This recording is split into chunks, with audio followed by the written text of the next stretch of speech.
Let's do this, and we finna get it going. Hold on, let me get it together.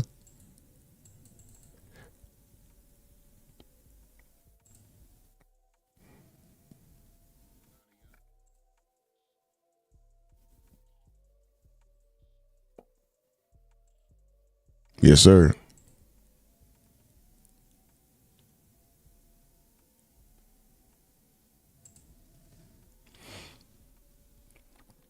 All right. Hold on, y'all.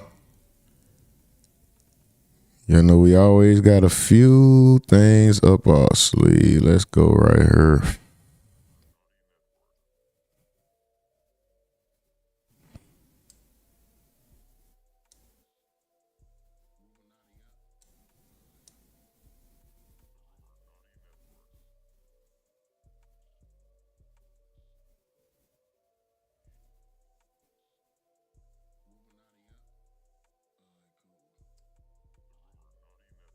Let's see how this carries over. All right, we just started the live on the other channel. I don't know how this gonna look with that. I just got it set up the way it's set up. We over here looking how we looking. Let's go, y'all. Shout out to y'all, man. First and foremost, okay, everything we are watching is being used under the Fair Use Act for education, satirical, commentary, and research purposes only. The views and thoughts represented in these videos do not necessarily represent the views and thoughts of the Rumonati Network, its annoying host, or its amazing yet ever so aggravating chat. All right, now, welcome back to the Rumonati Network, the place where the conversations are real, the opinions allowed, and the chat is the most aggravating chat on the internet. If you're new here, go ahead and hit that like button. Subscribe and get comfortable, because once you step into the Rumonati, you are officially part of the conversation. Now, listen, on this channel, we talk about everything the internet is buzzing about: hip-hop news, celebrity drama, viral moments, cultural debates, and the stories that people are afraid to ask questions about. And the best part of this whole show is the chat. Because the Rumonati chat is not quiet, it's not polite, and it's definitely not boring. This is the most aggravating chat on the internet, and y'all never hold your opinions back. So if you're in here right now, go ahead and wake the chat up, drop where you're watching from, hit the like button, and let's see those opinions in the comments, because around here, we don't just watch the news, we break it down, we question it, and sometimes we aggravate the entire internet while doing it. So buckle up, Rumonati, and let's go. We are here. We are here. Shout out to you guys. Thank y'all. Much love, much appreciation. Let's get into the topics at hand. Right. Where we gonna start? I know where y'all want to start, but I'll tell you what we gonna do with that. I'm gonna take a page out of the Brother Mike from the Ville book. I'm going to listen to my brother Mike from the Ville. And when it's time to address that, we going to switch it up. Right now, we're going to get into some other shit. Hold on, y'all. Hold on. I know the screen just did something. Chris, screen, man. Rumor the screen. I know. Give me a second. Please. Give me a second. Give me a second. Hold up. Boom. Boom. All right. Hold up.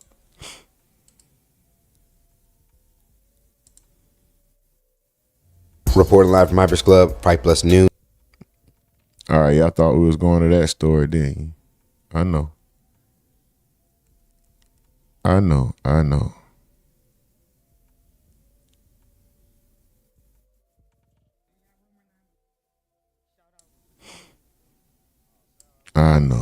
All right. We finna get into it, man. Today on the lineup, we got a few things.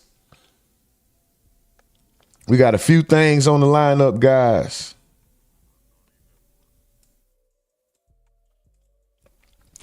We got Josh Hokit's gaff.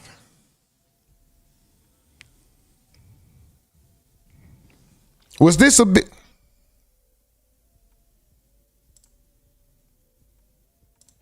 Just in case you.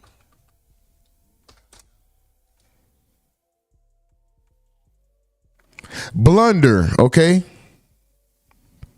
Unintentional, embarrassing mistake, blunder, or social faux pas. I don't think it was unintentional, but I think gaff was a good word, right? It was definitely a blunder, right? So we got that on the board. We also got, there was supposedly some threats at UFC Freedom 250. We're going to discuss that a little bit. We got Keebo Gotti exposing Waka Flocka Flame still to this day after so many years, right? Does he have the right to be upset? And also, we have James Harden being arrested. So, what we're going to do, guys, is go ahead and get the proceedings proceeding. I think what we're going to do is start with, Keebo Gotti. All right.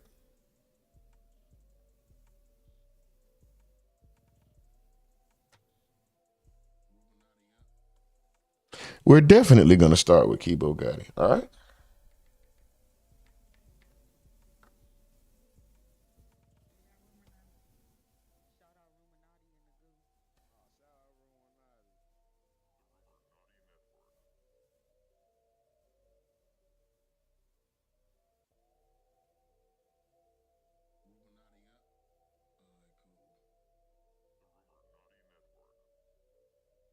All right, here we go, guys. My bad. Had to get it together. All right.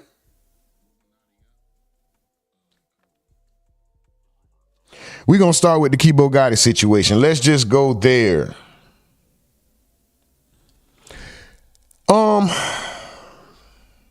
Hey, father.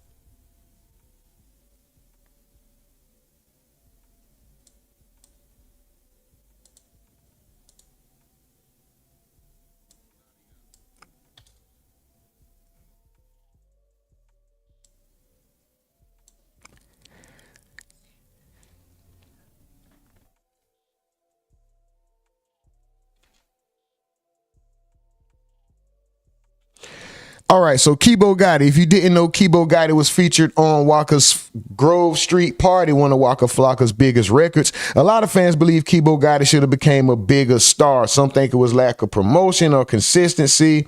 Who knows, right? It could have been personal issues. That's what it sounds like it was. But let's get into it. First of all, we're going to go through a quick, brief history just to bring you guys up to date.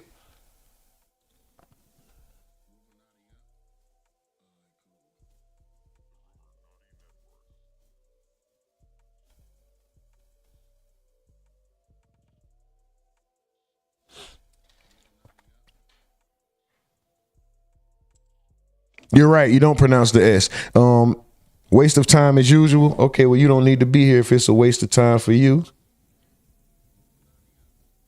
For waste of time, you don't need to be here.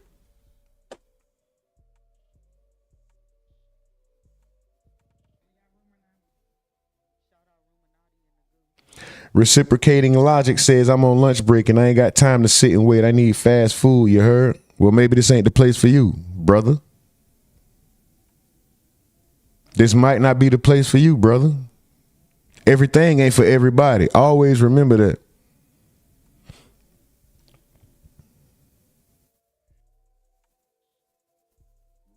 Everything ain't for everybody. Always remember that, bro. This might not be for you. Just to show you that it might not be for you, I'm gonna go ahead and relax a minute. That's what you don't understand.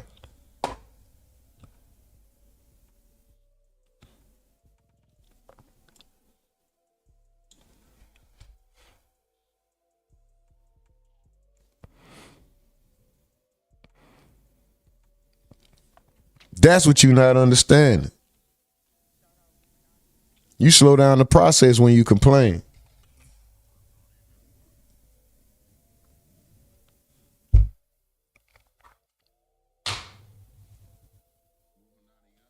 It always be the new ones, don't it? It's always the new people. It's always the new ones.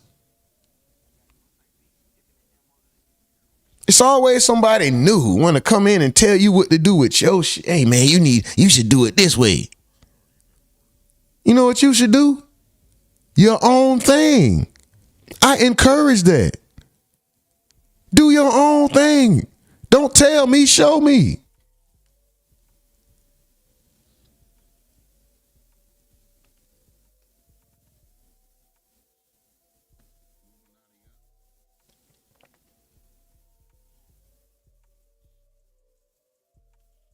If you don't like the way I drive, don't ride with me. Don't get in the car. It's that simple. Take an Uber. Drive your own car. What?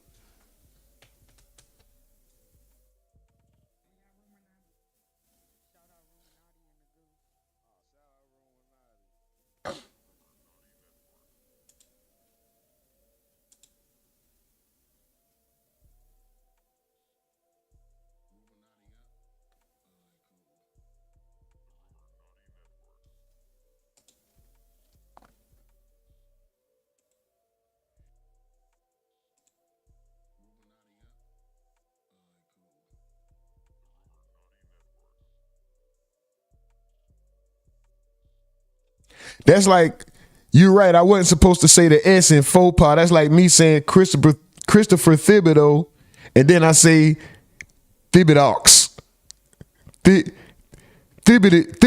Thibodeaux. No, fool. The S was silent. They were absolutely correct on that one. But like I always say, I reserve the right to be wrong. I am imperfect. I am flawed. I am merely a man on the internet with a mask on. I might mess up 10,000 times before the end of this stream. But guess what I'm not going to do? Stop streaming, motherfucker. Anyway, shout out to y'all, man. We're going to go ahead and move on. I think I done aggravated the a-holes enough. You know what we do to the algorithm. Meet me at the partner. So Hit Squad was what started making them niggas really respect out there. Like, oh no, them niggas get down for real. Yeah, you know what I'm saying? Yeah. Tell us how that shit came about. Like, what up, Crazy Crew? What up, Shadow Loke? What up, X-Ed, XO Males? Hold on. Before I do this, we 30 minutes in. Let me shout out the top 10, then we'll get to it. Number 1, we got Anonymous. Number 2, we got X-Ed. Number 3, we got Reciprocating Logic. Number 4, we got Shadow Loke. Number 5, we got Slim Jones McEasy. Number 6, we got XO Males. Number 7, we got Mike from the Ville. Number 8, we got Nurse Lady T. Number 9, we got ID Juan Kenobi. And number 10, we got Crazy Crew. Shout out to you guys. Let's go. all the faces and niggas who was involved in that shit. Hit Squad and Brick Squad and Brick Squad were one in the same. Hit Squad was the street crew. Brick Squad was the rap crew. I'm going to let them tell their own story. I'm going to give my commentary throughout, as I normally do, right? This is a pretty long story, guys. Prepare for the walk down. It's not going to be like yesterday when it was an entire stream about Lil Papa. We're going to get through it. We're going to get to it. Let's go. At the time when y'all first started this shit. Make sure you guys tune into the second channel, Rumor Naughty Live. Make sure you're tuned in and subscribed to the Rumor Naughty Live, because one of these topics that some people want to discuss so bad is going to be switched over to the other channel. You're not going to get to voice your opinion here. I met them. Follow the other channel. Niggas in the sound grade. I had Toxic Dad, shout out. Nurse Lady T, shout out. I had Lil Concrete and went to Woodland. And I got your name wrong. It's not Thibodeau. God damn, bro. All right, bro. I reserve the right to be wrong, bro. Shit. sound great. And me and my goddamn right hand man to the day chill. We were gambling. We were playing Get Like Me with the motherfucking quarter. You know what I'm saying? You know, that nigga, you try to hold the quarter up on the hand and flip that motherfucker. I caught him like, but hell no. So me and Shawty got to arguing. Mind you, earlier that day, I would walk through the hall rapping. I bumped into Keebo at the motherfucking water fountain type shit. And he was like, oh, Shawty, you rap? I was like, hell yeah, man. Shawty kind of went back and forth right then and there. He was like, bye, fuck with you. So I fast forward back to the fight. So now me and bro finna get into it. We get out of class. He takes out quick. I'm new there. I probably been that motherfucker a week, if that. Shawty came around the hallway with the whole hit squad. Keebo out, them nigga about 200 deep finna jump me. But Keebo got down, stepped out, was like, oh, nah, hell no. Then my man got down, hell no. And from that day, we was just rocking, you feel what I'm saying? Rapping, club, fight, shit like that. You already know how we were banging, but that was some Southside shit, you know what I'm saying? That was real ass shit. Yo, hell yeah. Nah, what the fuck was you thinking in your head when you seen all these niggas? Shit was just like a rush at that time. You nigga wasn't thinking about it. We just felt like we were them niggas. Yeah. Everywhere we going, we going. No, I'm talking about when the buddy got there and go get them niggas. You first week of school. You finna pop on buddy shit. You come. You should see all these motherfucking niggas come. What's up, yo? I'm just looking at it like, boy, I was real shit. I was like, but this whole ass nigga, why you go get all these niggas? For me, for real. All right. But my cousin lived behind the school when home was on that pistol play. He was a young nigga, he was wild. So he was somebody right behind that motherfucker. I'm thinking, boy, y'all nigga jump me, boy. My cousin Corey finna be up here so fast. I'm somebody let it go. Kyle from Red Oak, I wasn't scared of them nigga, but it's just like, you know, let's do it. You know, just, you know what I'm saying? But, you know, cuz stepped that. I let them niggas like, oh, nah, I fuck with bro. Shit, ever since that day, it was just, you know, we were rocking, you know what I'm saying? The streets and I'm hitting these clubs. So that dude saying, Keebo Gotti, this guy here who had the problem with Waka.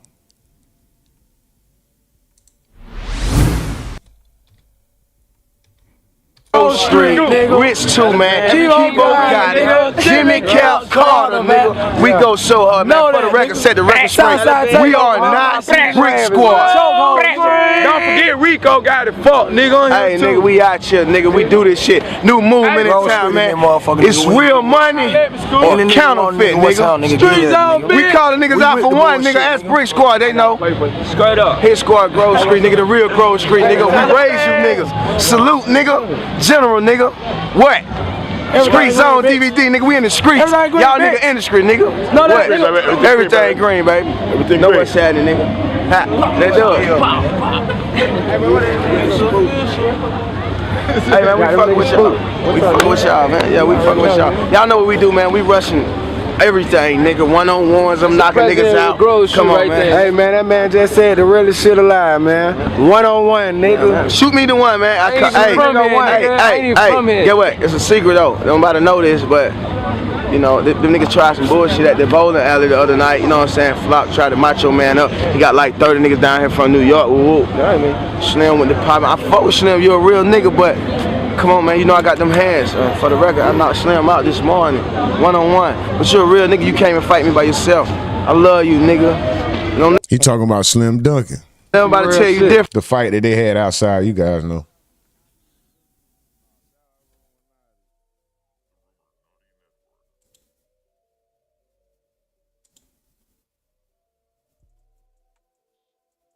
Nigga, you're a real nigga. You on the wrong side, boy. You riding for the wrong cause, bro. You're a real nigga. I fuck with you, nigga. You came by yourself, nigga. Side you on? Cause we grow over here. You see what this shirt say, nigga?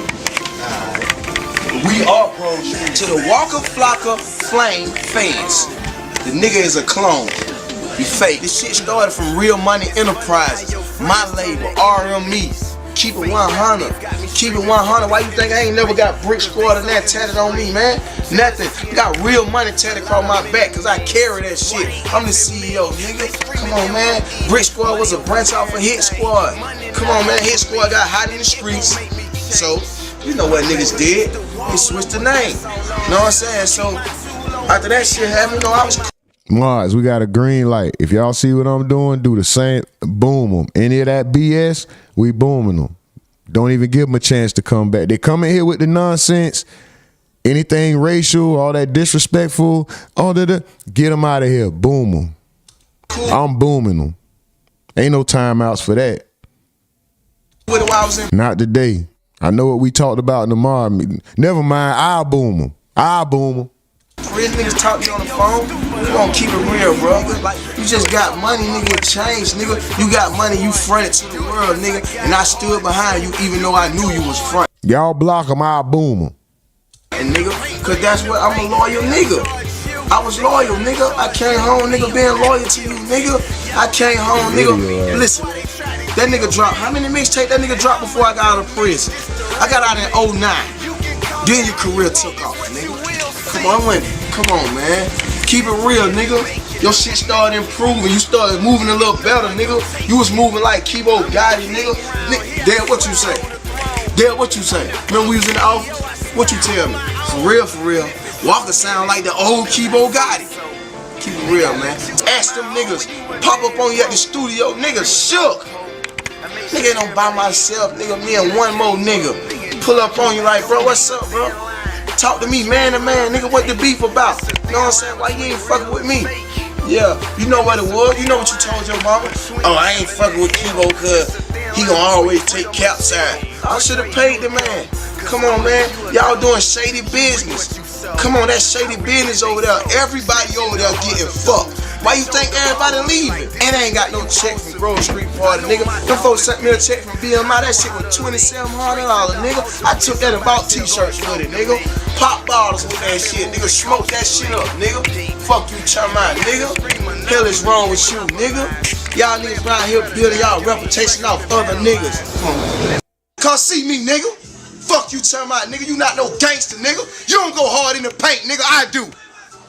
Fuck, nigga. Well, y'all don't fuck around, got me mad, nigga. Got me out my motherfucking element, nigga. You know what I do, nigga. Ain't no secret, nigga. Fuck, nigga. Nigga shot you, nigga, out by your bedside, nigga, every motherfucking day, nigga. 100 round drums, nigga. Hold on, Mike. I don't think Vincent's message was that bad. I don't know. I could have missed it. I don't know. Oh well. Fuck it. Oh well. Oh well. Fuck. If you got boom, you got boom. Oh well. Don't even say something that look halfway disrespectful. I ain't gonna tell him to hold on. My bad for saying hold on, Mike. Do your thing, Mike. My bad. Boom 'em. My bad, Mike.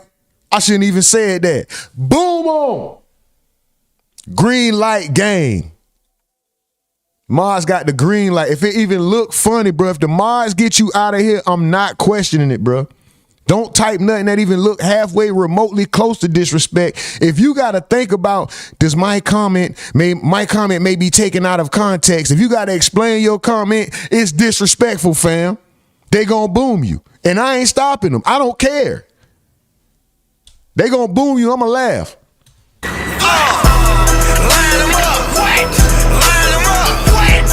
Get them out of here, bro.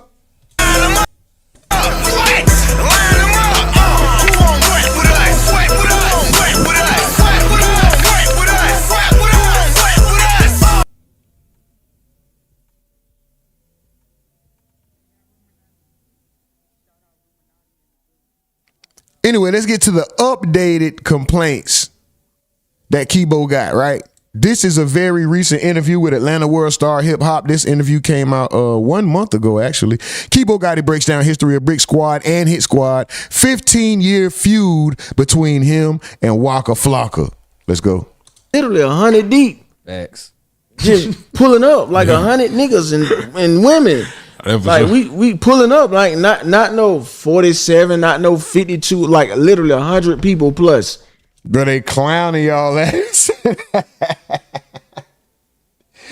Here goes the boom. Here goes the boom. Here goes the boom. That motherfucker say boom or not. New York hip hop, get your ass boom back. Listen, bro, I'm not questioning these mods. They will get you out of here.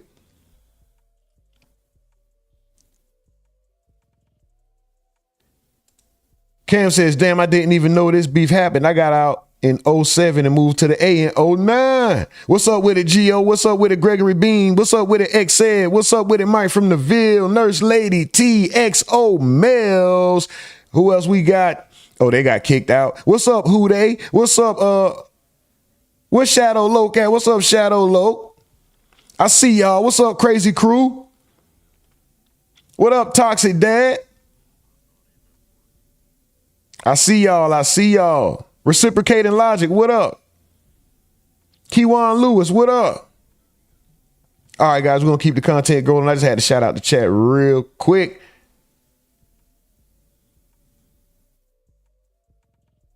Sean's review says, boom malicious. I don't know how to take that. They might feel some way about that. If they boom you, they boom you.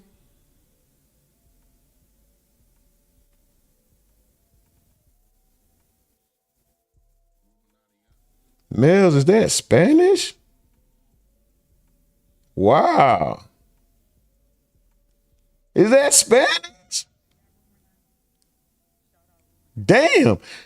The call for super chats. If you like the content, light up the chat with a super chat and help keep the stream's energy alive. That is damn Spanish teaching them.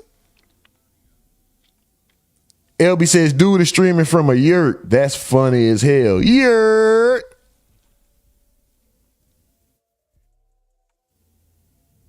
Yurt. Y'all know what a yurt is? It's like a fancy tent with structure. It's round It's kind of like going into a circus tent.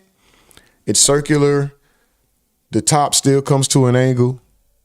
It's pretty spacious too. A yurt might be my next move. But let's go, guys. Let's go with the content. I'm talking too much. Let's get it. No, I'm saying when you used to pull out from my house, it's like a funeral. You know what I'm saying? Like, you know what I mean? You would think these folks assassinated the president. How deep it's going to legs. Don't say that. Took it to the brick squad. Now I'm hot. I'm on fire. Here we go. Then I'm think you finna get some straightening. Hey man, you know what it is. So hit squad. Then I'm getting y'all. Took it to the brick squad. Now I'm hot. I'm on fire in the streets and in the club. We going to the club buying the bar. Back then you used to buy the bar. I remember. You know what I'm saying? You go buy the bar, everybody get shots. Yeah. So we buying the bar, we making the DJ play the song, you know what I'm saying? Then back then, if you ain't play our song, you get swung on. Yeah. Yeah. You know what I mean? Like, 100 of these niggas in the club can't beat them shit. You know what I'm saying? There's a lot of it. You know what I mean? And a lot of them know how to fight. Yeah. So long story short, I end up getting locked up for the police situation. They end up sending me to prison. But no, before I get locked up, Waka bring his mama to the spot. They'll pull up. She like, yo, she coming out like she running shit off the reel. Yo, what's going on? Like, you got all these cars, all these dudes, this music blasting, all these guns. What are y'all doing? Man, look, listen to this shit. Word? Oh, she loving this shit. She going, so look, this is what we need to do. Hey, look, whatever you do, you take this to your folks. You know what I mean? We going out tonight. You know what I mean? We gonna holler at you. Don't hear that nudge. She take it to New York and do what she do with it. That shit go to buzzing up north. Know what I'm saying? You got nigga Frenchie. I take my hat out of Frenchie. You know what I mean? Even though he be doing some bullshit, Frenchie. That nigga is the mouth. When that nigga go to talking, what? The what? I take my hat out of Frenchie. You know what I mean? Even though he be doing some bullshit, Frenchie. That nigga is the mouth. When that nigga go to talking, niggas listen. That nigga was in New York. Yo, my hit squad niggas, son. Them niggas body, them niggas. Hey, I ain't gonna lie. Don't ever call me the mouth. You could be like the heart of the operation, the brains of the operation, the muscle of the operation. Don't ever call me the mouth, bro. He's the mouth of the nigga. What? Pause, nigga. Keep ratchets, nigga mouth. You know what I mean? Even though he be doing some bullshit, Frenchie. That nigga is the mouth. When that nigga go to talking, niggas listen. That nigga was in New York. Yo, my hit squad niggas, son. Them niggas body, them niggas keep ratchets. Them niggas in the club. Them niggas running the radio station. He taking this shit up north. Spreading it like wildfire. Know what I'm saying? So when I get locked up, we buzzing. Then I'm in jail. I get packs in. I got the guard on the payroll. I'm a street nigga. This what I do. I call home one day, walking like, yo, I'm thinking about rapping. I say, nigga, I was just thinking that, nigga. You know what you need to do? You need to be like a Lil Jon or something. Just get on that motherfucking, just go hype. Cap got you, put the whole squad, woo. So, no lie, nigga, about 2 weeks later, I had a flip phone. I get a missed call. I call back. They like, yo, Aunt Dale want to holler at you. I'm like, what's up? She on the phone. She like, yo, I got this kid Gucci. You know Gucci Man? I'm like, not really, I don't know him, but what about him? She like, yo, he did this whole icy with Jeezy. I'm like, oh yeah, I know about him, but I don't know him. She like, look, so listen, this is what we finna do. We gonna take the hit squad, since the hit squad is hot right now. Y'all call the projects the bricks, and we're gonna turn it to the brick squad. So I'm like, okay. So I'm like, okay. So what that mean though?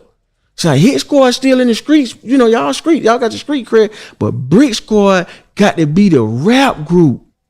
It got to be in the music industry, because you can't push hit squad in the industry, because y'all niggas is. So she had more sense. You know what I mean? Yeah. Me at the time, I'm in a level 5 prison, still beating up and stabbing niggas on a cell phone, trying to get a pack in from the guard. So okay, that what y'all gonna do? All right, so look, make sure they take care of the homies. I called, talked to Mo, talked to Cap and all them. I called back there, like, hey, yo, look, get what? Bro, listen, everybody got their flag. I say, shit, nigga, we got a flag too. What color?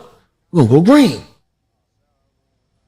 What Suave said, we gonna go green too. Well, shit, we green flagging then. That's what we doing. So the name Brick Squad really come from the project, College Park project. We call it the Bricks. No, so Man, technically, All right. cause Deb had the vision in. My vision was the streets and you know what I mean, what I had going on. You know what I'm saying? So that's how the Brick Squad came about. All that other false narrative shit about so and so made the name up. Well, I don't know how they say they bought the name up. You know what I'm saying? Cause I heard OJ said about the Brick Squad and all. No. Gucci called when he was in jail, not this Fed situation he just got out of. With Juice, I need a new label. You know I'm shutting down So Icy. I ain't doing So Icy no more. I got 1017. I'm like, down here you get 1017 from? He said, oh, you know that my granddad address down there in Belsman. Oh, okay. But I need something else to go with. Hey man, ain't that Brick Squad, nigga, you know what the hell we got going on? Damn, that is a hard Juice 1017 Brick Squad. Yeah, go ahead. Not knowing I should have trademarked it or copywritten it or put something in paperwork saying a percentage. I didn't know. I was still trying to do 32 Entertainment, but my buddy called needing help with creativity to make something else. I gave him Brick Squad. Now they came up with the logo and all this shit for Whoop Whoop, but they know where that name came from. He bought their chain. I bought my own chain. I bought my shit from Emmett myself, 40,000. Okay. And I'm not even signed to these folk. I ain't got no endeavors in Brick Squad. Yeah, I gave him the Gucci call. Had going on. You know what I'm saying? So that's how the Brick Squad came about. All that other false narrative shit about so and so made the name up. Well, I don't know how they say they bought the name up. You know what I'm saying? Because I heard OJ said about the Brick Squad and all. No, man. I can show you I got a tattoo. Brick City, College Park Project. That shit say Brick City, man. Yeah, listen. This shit was way before, you know what I'm saying? I'm in chain gang getting tattoos. So, you know what I'm saying? So, you feel me? College Park, City Limit. That shit say Brick City, man. Yeah, man. Freeman Court, Hit Squad, Taliban. You understand what I'm saying? Where do it say all them long ass words on that little small ass man, where does it say all of that at? Come on. Folk, you know what I'm saying? I'm in chain gang getting tattoos. So, you know what I'm saying? So, you feel me? College Park, City Limit. That shit say Brick City, man. Yeah, man. Freeman Court, Hit Squad, Taliban. That shit is so small and distorted and mucked and ran together and keloided up. You can't read that. You the only person who know what it says. The tattoo artists don't even know what that shit say. To them it said, nobody know what the hell that shit say. That shit say, Moo. You understand what I'm saying? Yeah. So, you know, like, that's where that shit come from. I ain't got Brick Squad tatted on me. I'm a Hit Squad nigga, you know what I'm saying? Brick Squad was a rap group. Right. Hit Squad was in the streets, you know what I'm saying? Not to discredit nothing, cause at the same time, it's still a brand that came from this shit. You know what I'm saying? So, you know what I mean? It's still all, no matter how we fuel and go back and forth with each other, that shit still came from one place, man. Oh, so. And I don't think they realized that. You know what I mean? Like, even with Waka, you got Hit Squad tatted on your knuckle. That was your first tattoo on your hand. That's your first tattoo. You still a property of Hit Squad. You still what we call fam. You know what I'm saying? No, so. See what I'm saying? Like, we can beef, we can bicker, we can bitch like we really been doing for what, 15 years? Just to keep it real, but it don't matter. He can Brick Squad Monopoly. Man, come on, bro. We can get so deep, bro. I got contracts. Man, we started Real Money. Real Money was the label. Couple questions. At what point do old grievances become old news? Right? I mean, if Keebo feels overlooked, he has the right to tell his story, even if it's years later, right? But at what point does old grievances become old news? How long are we going to keep talking about this same thing? Bro, I just pulled up like 3 old clips where you were saying exactly the same thing, and that was like 10, 12, and 15 years ago.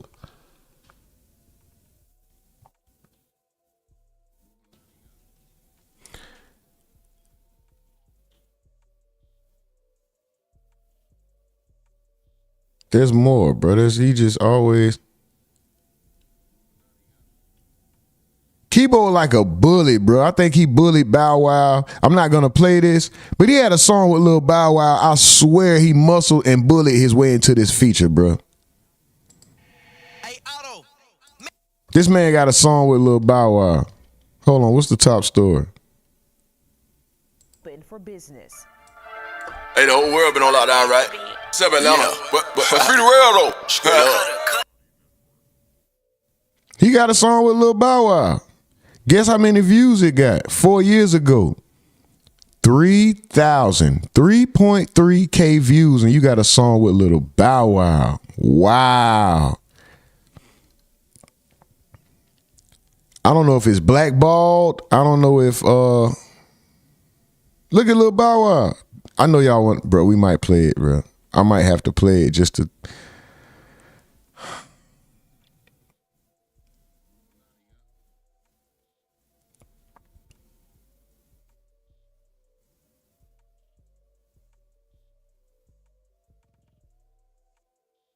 I can't play it. It ain't enough likes and it ain't no soup. Nah, I ain't playing. I ain't even doing that. We ain't even finna play like that. Let's just continue what we doing. On me. You know what I'm saying? If y'all want to be technical, let's do it. I ain't talking about Gucci. I was locked up. Locked the CEO up. Now back to Coca. Come on, man. You ain't even know Gucci for you in my house. This is why I say expose and Waka Flocka, because we can get so deep, bro. I got contracts. Man, we started Real Money. Real Money was the label. RME. You know what I'm saying? If y'all want to be technical, let's do it. I ain't talking about Gucci. I was locked up. Locked the CEO up. Now back to Coca. Come on, man. You ain't even know Gucci for you in my house.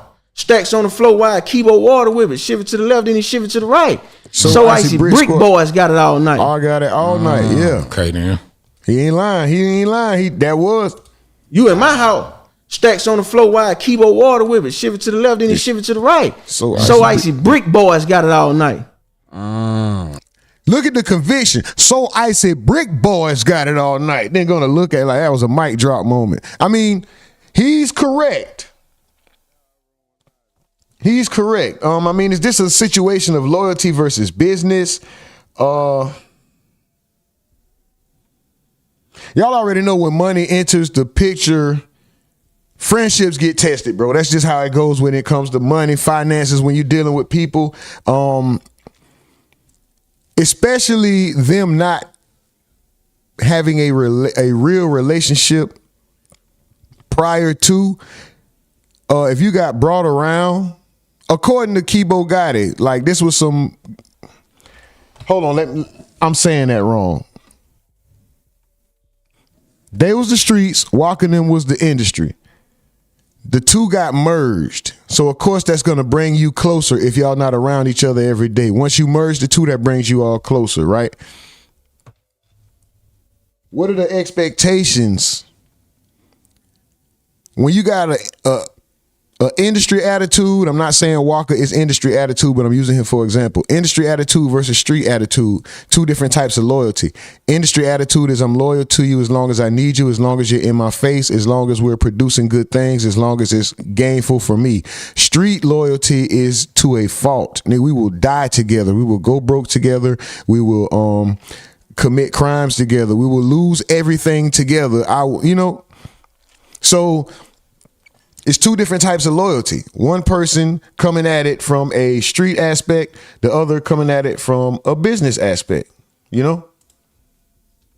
Okay, then. You know what I'm saying? Nah, for sure. Drop it in. But that Brick Squad and that Hit Squad movement was one of the biggest movements Atlanta ever seen, though. That's what I'm trying to tell you. Do you think I'm about to go out on a limb? When did things start to shift and go downhill, though? Man, listen, man. You know what it was? It was a lot of people say it was egos. It was just miscommunication, bro. That's all it was. Miscommunication, like misunderstanding, like with that paper, like you got to think. Hit Squad known for hitting licks and hustling and trapping and doing what they got to do to get money. Right. When you get a call and say, hey, boy, you know you supposed to be in the millionaire club. What you mean? Who you is? Oh, I'm such and such from such and such record. You from who? How you know my number? How you can verify? How you can tell me that I'm owed this money when you just in the studio with Cali? I agree, trucking with options. I agree. Anonymous says, X said that's the best music to music. That's funny as hell. X said sound like someone is mad because that music only got played in the bathroom. When you doing this? Jennifer Hodge, Jenny from the block says, hope everyone has a good day. Nurse Lady T said, he gone. Out of there. Quick. You write this, then you supposed to executive produce this. How you know this? Gregory Bean laughing at the 3K views. That's funny. X said, y'all both got records. Half got criminal, other half made money off their records. You folks from the label. Know what I'm saying? So it's just like, all right, so when I'm making a call about the money on, I'm getting pushed to the side. Like, bro, listen, anybody will tell you, bro, me and Dale used to be like this. Man, when I came home, big party, man. All this got the porn star there, everybody there. When I came home, man, I'm on chain gang time though. Know what I'm saying? So I come home, Eagles landing. Bro, listen, it went south from, you know what I'm saying? Miscommunication, and I wouldn't even say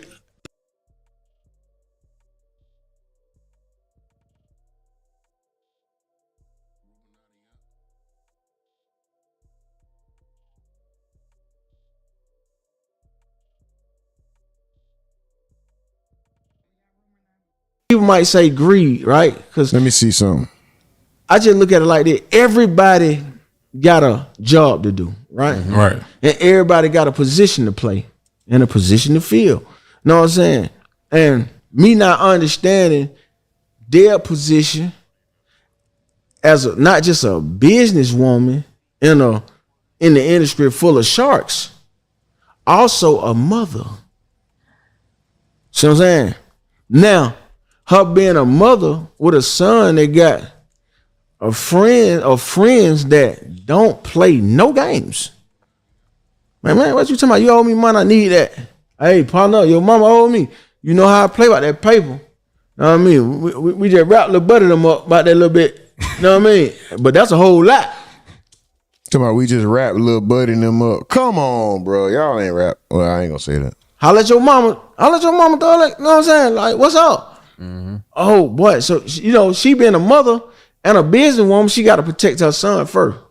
Mm-hmm. I didn't understand that. I'm making the call like, yo, I need that. You talking about some Eminem, partner? Where they at?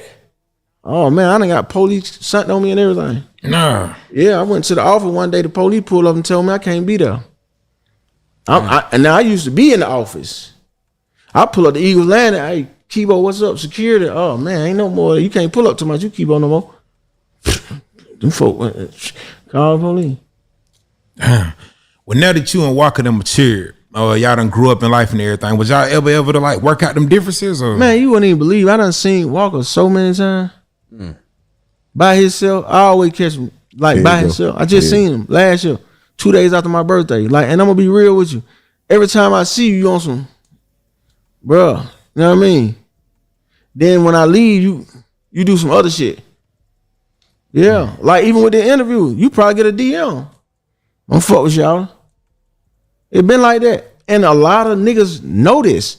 Keebo Gotti is basically saying Waka Flocka has been blackballing him. He's blaming Waka Flocka. He's saying, you get the call. This is why people haven't been messing with me. Not nothing I did, not my attitude, not my history of being a reckless person, not me being in and out of jail, so I'm not good for business. None of that. Just the fact that Waka Flocka made a phone call and say, hey, don't mess with that guy for whatever reason. It's the sole reason why my music ain't getting played and the world ain't groveling at my feet and thinking that I'm the best ever. That's why. It's all Waka fault. A lot of niggas know this. Know what I'm saying? Like, a lot of niggas know this. A lot of DJs and radio personnel, a lot of podcasters, like, they be knowing. Shout out hit them up like, but don't fuck home. They gonna probably hit you up. That's why I said on that song, Cease and Desist. They fuck with, you know, Southside, G Herbo, all them niggas. Know what I'm saying? Like, you know what I mean? But I know for a fact, like, come on, bro. I ain't after you. You know, Shout out know how I get down if I get after you. I don't come out, man. Listen, you don't see me. Know what I mean? Like, you don't see me. Why dude remind me of Offset or something?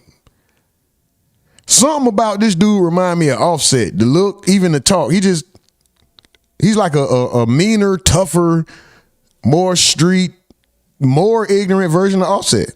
When it hunting time, it hunting time. You feel me? Like they know how I get. So I ain't worried about. I just seen you. I seen you with my nephew. My nephew, my son, them niggas don't play. They don't got no understanding. They don't even understand this business shit right now.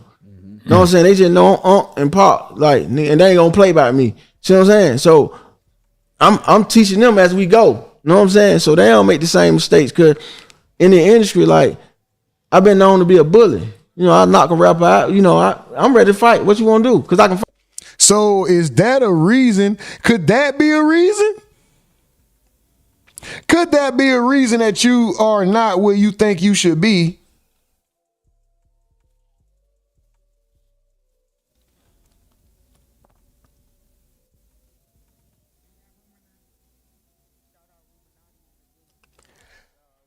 I got hands. You know what I'm saying? This shit works than fentanyl. You know what I'm saying? Yeah, and niggas know that. Like, they can pick their poison either way, the streets or the ring, however they want to go with it. You know, I hit hard. Them niggas know that. They been around me. You got to understand, niggas that grew up with me know, but shout out how to fight. You know what I mean? So, I done seen home a couple of times. Last year, 2 days after my birthday, and then get what? Pull up on a DJ. I see this DJ 3 times after I seen this DJ 3 times. He asked me what's up with Walker. I'm like, shout it cool. Ain't no pressure. It was eating him up. It was eating him up because he was like, look, bro. Showed me a DM from Charlie. Dang. So, and I'm just putting it out there for real, like, you know what I mean? And home he might contest this, he might say online. For those of you who can't decipher, he and Waka Flocka Flame were business partners in the music industry. They parted ways. He is now alleging that Waka Flocka Flame is sending DJs, podcasters, and a host of other people who could probably help get his music seen or get him heard, or get him some visibility. Waka Flocka Flame is allegedly sending DMs and text messages to these people. So what he's saying is he ran into a DJ that continuously asked him, what's going on? What's the situation with you and Waka? Is it clear? Is it clear? Is it clear? And then after the third time, the DJ finally showed him a text or a DM to make him understand why he keeps asking him about him. What's up with you and Waka? What's up with you and Waka? You're saying it's good. The text is saying otherwise. So is Waka playing fair?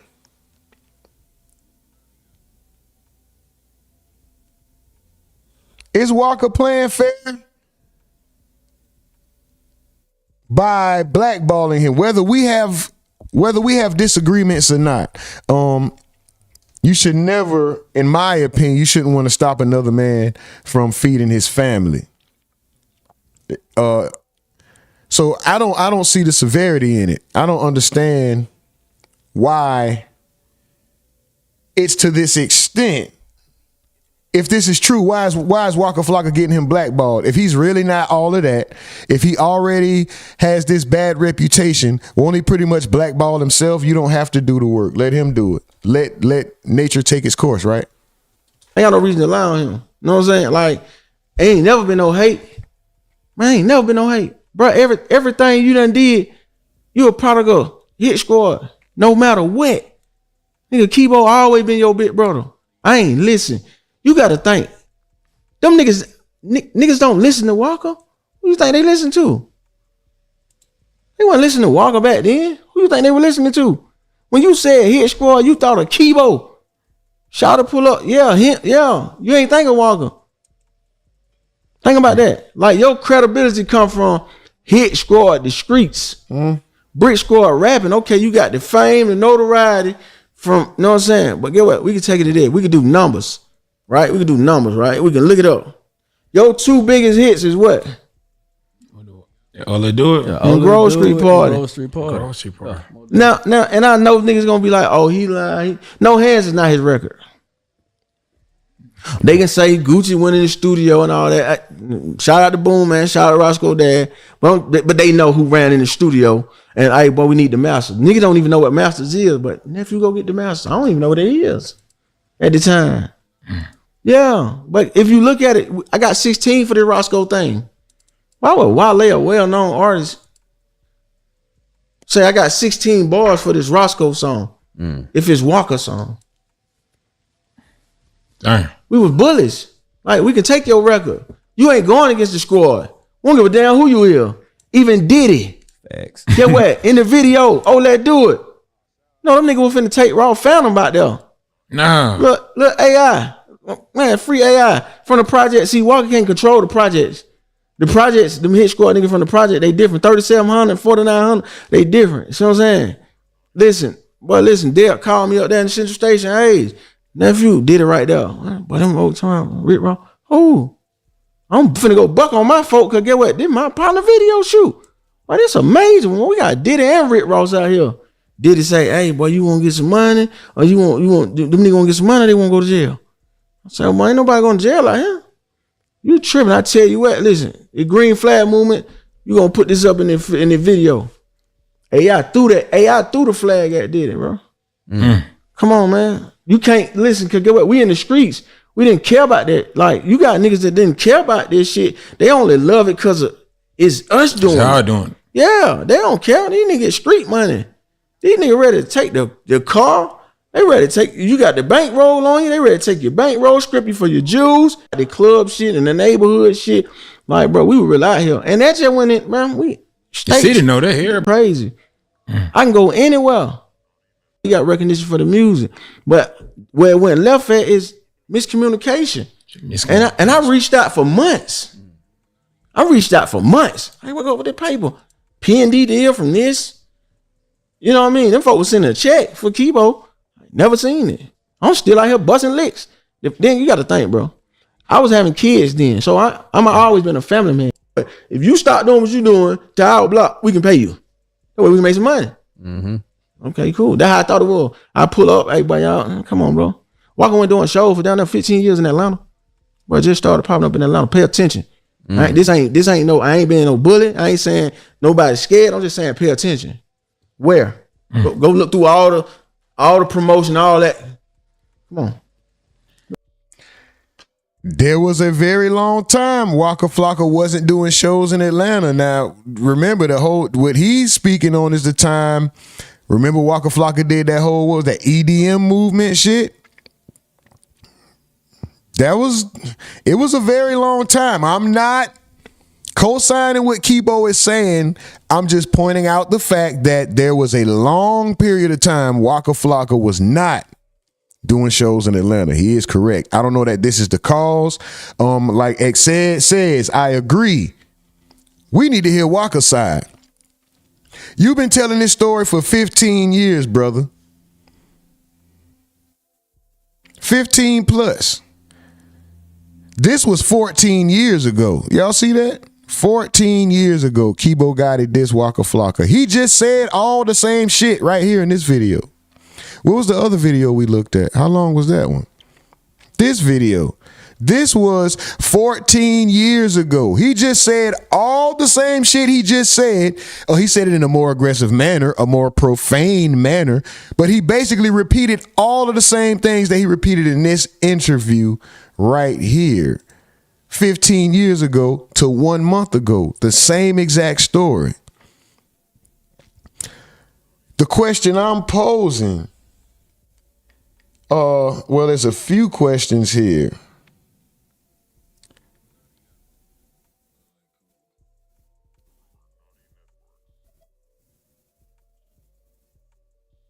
Is it realistic to expect business partners and friends to remain close forever? Because you got business partners, then you got friendship, and a lot of people say those two things don't mix. I think with great communication, with everybody being upfront and honest about their expectations, I think with putting things on the table when there are issues, when issues arrive and not harboring feelings, of course it could work. Will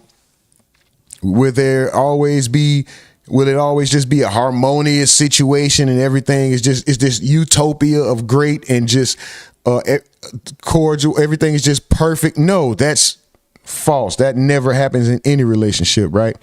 as much as we credit the Locks for never displaying publicly their disputes, right?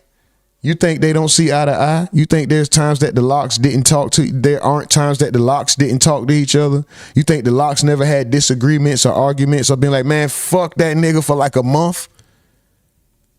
You think Sheik and Jada didn't have animosity or a misunderstanding with each other for like 30 days and didn't even talk to each other?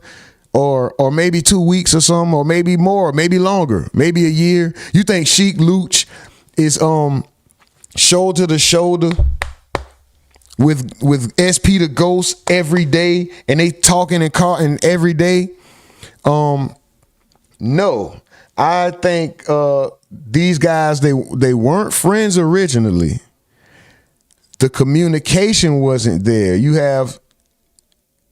Somebody was double-minded. Somebody was being facetious. Somebody was in somebody's face pledging loyalty and making promises, and it wasn't what they said it was. Who is the culprit? I don't know. But street guys are very sensitive.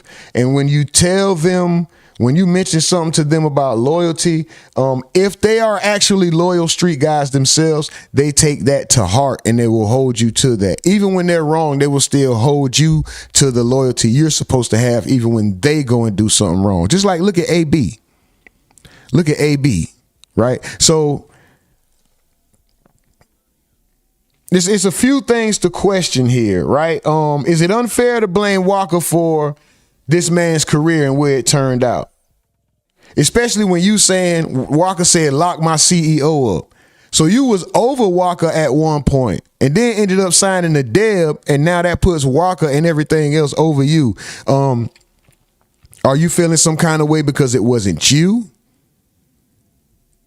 Were you actually done wrong? I don't know. It's crazy, man.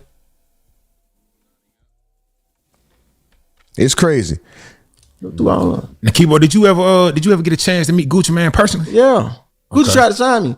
Gucci tried to give me $1 million. Oh, one verse. Him and Coach K. Call Coach K. This is why I can't, every time I want to stop and be like, okay, let's move on. It's more to it. We're not going to watch the entirety of this interview. We're probably going to do like 10 more minutes. We'll move on to the next topic, guys. Let's go. Never told nobody. We in the studio patchwork. We do a song. Me and Gucci we got like a couple of songs together, but me, him, and Woo. We do a song called Stepped In. He just put it out on his what's the name 3 years ago. I just seen all this called Stepped In. Me. I didn't even see this, guys. Waka Flocka sets the record straight. Atlanta culture, Big Fats Network, and he tells the truth about the No Hands song. I didn't have that in the plan, but we might. Yeah, we're gonna go.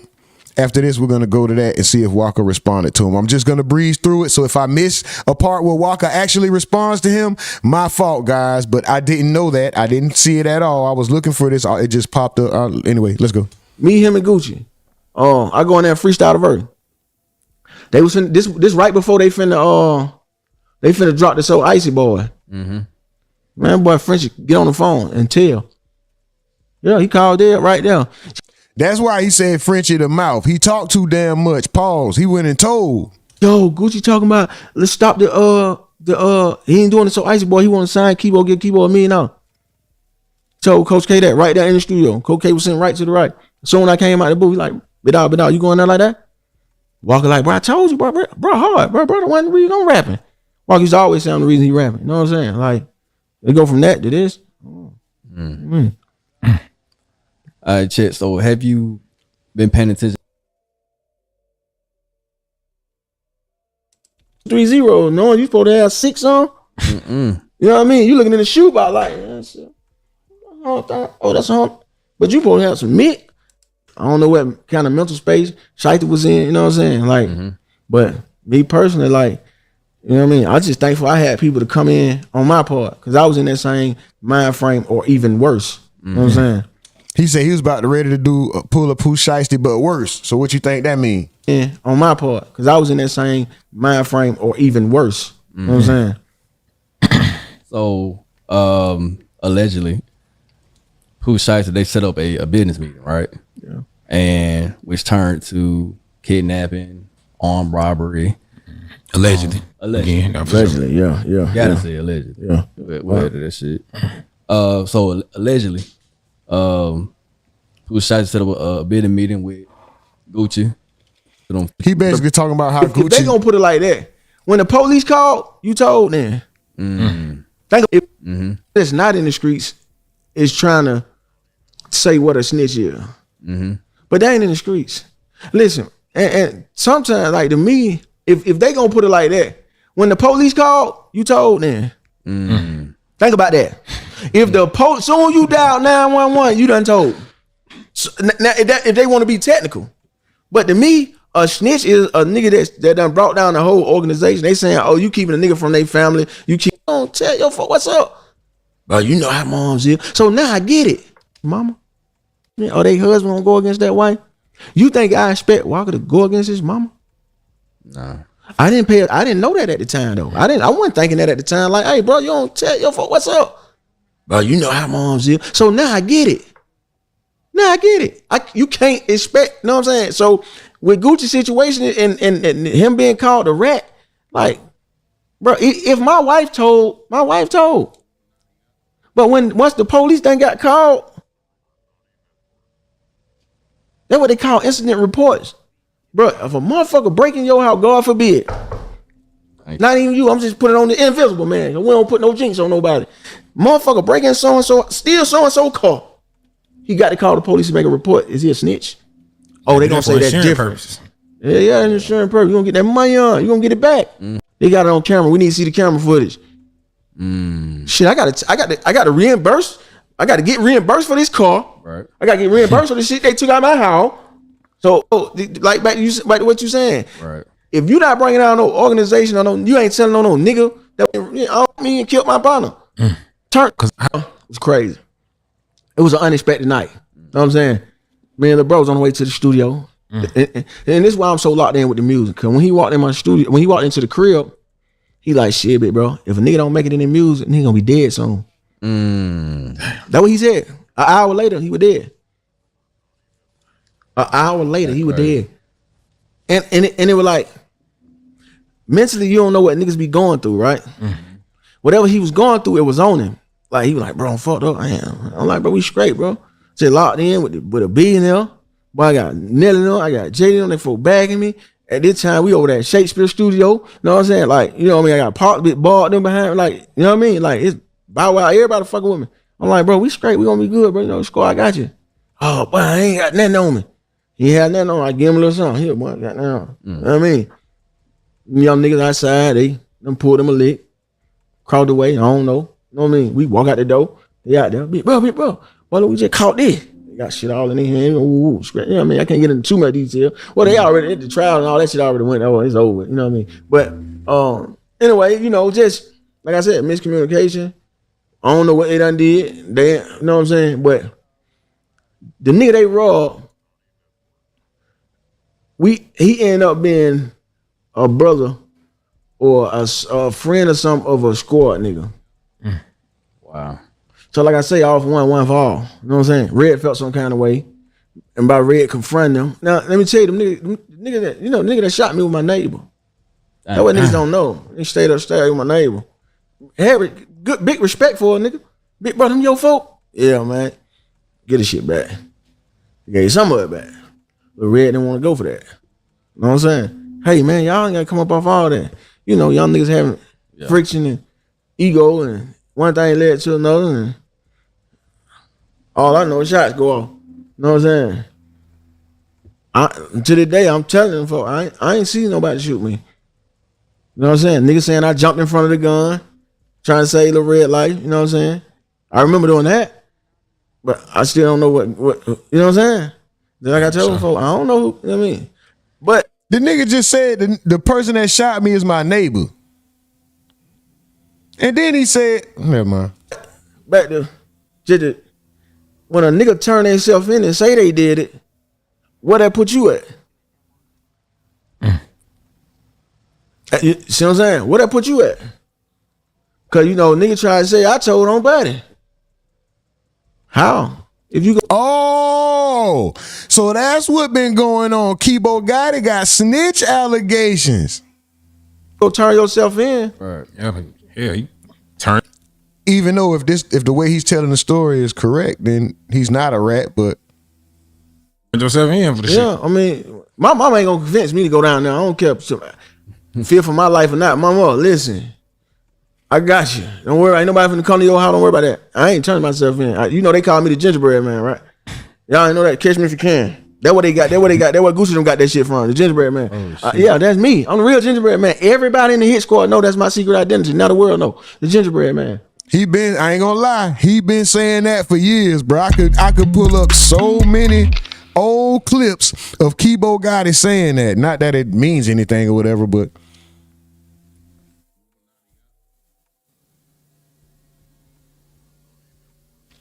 dawg, oh my God, that's funny. YouTube provides so much bitter artist content. Shout out to all the frustrated never was people. I'm looking at you, Bathgate. Oh my God. Shout out Gregory Bean, man. Let's go. $4.99 super chat, super step, man. Y'all don't even know who Bathgate is, do y'all? Y'all know? Does anybody remember Bathgate, the fake Jay-Z sounding, short, dark-skinned New York rap guy, Billy Bathgate? Does anybody remember that? Gregory Bean.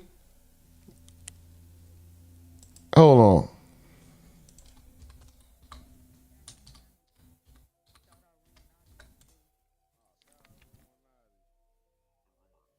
Bathgate, the rapper.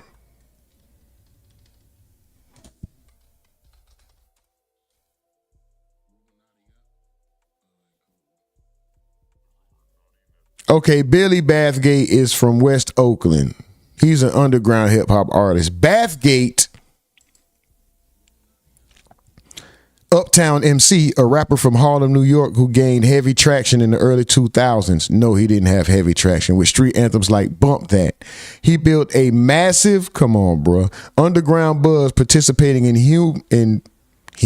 Manhattanville park battles and mixtapes before briefly signing with Virgin Records.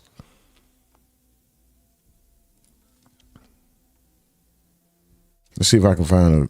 There you go with the big ass hat. That's him.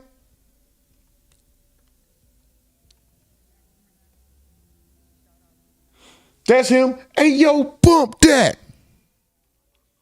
The fake Notorious Big. Oh, that was Gorilla Black. And Shine.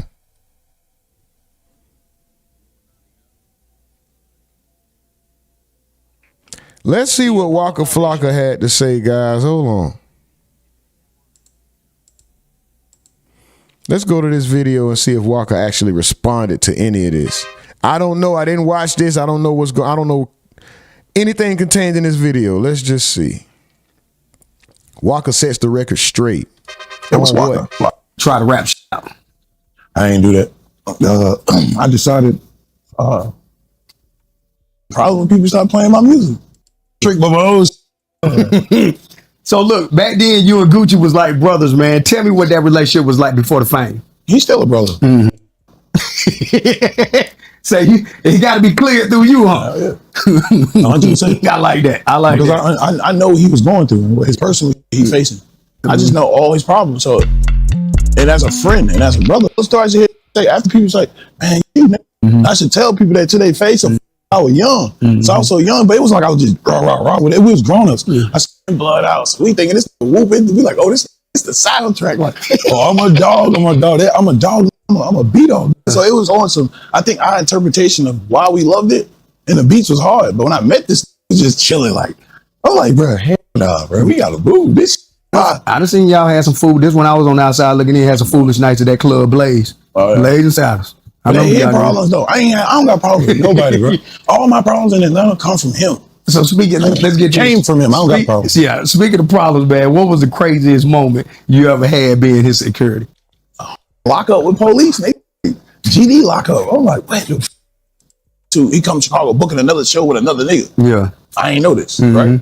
So they're like, nah, man, he hard. How you put Brick Squad together? Man, how did y'all put that shit together? Really met the GD. That's real. It's like, oh, he talked about Brick Squad. Let's go. Hold on, but first and foremost, hold it. Y'all already know we got to show some love right now. Right now. Let's go. Gregory Bean with the 199 super chat. Say, here's to you, Ali Vegas. Trash. Bro, listen, at least Bathgate, I remember his song. Ali Vegas, I don't remember your music, brother. Let me tell you something, brother. Hold on. Y'all remember Ali Vegas? I know what he looked like. I know he did interviews.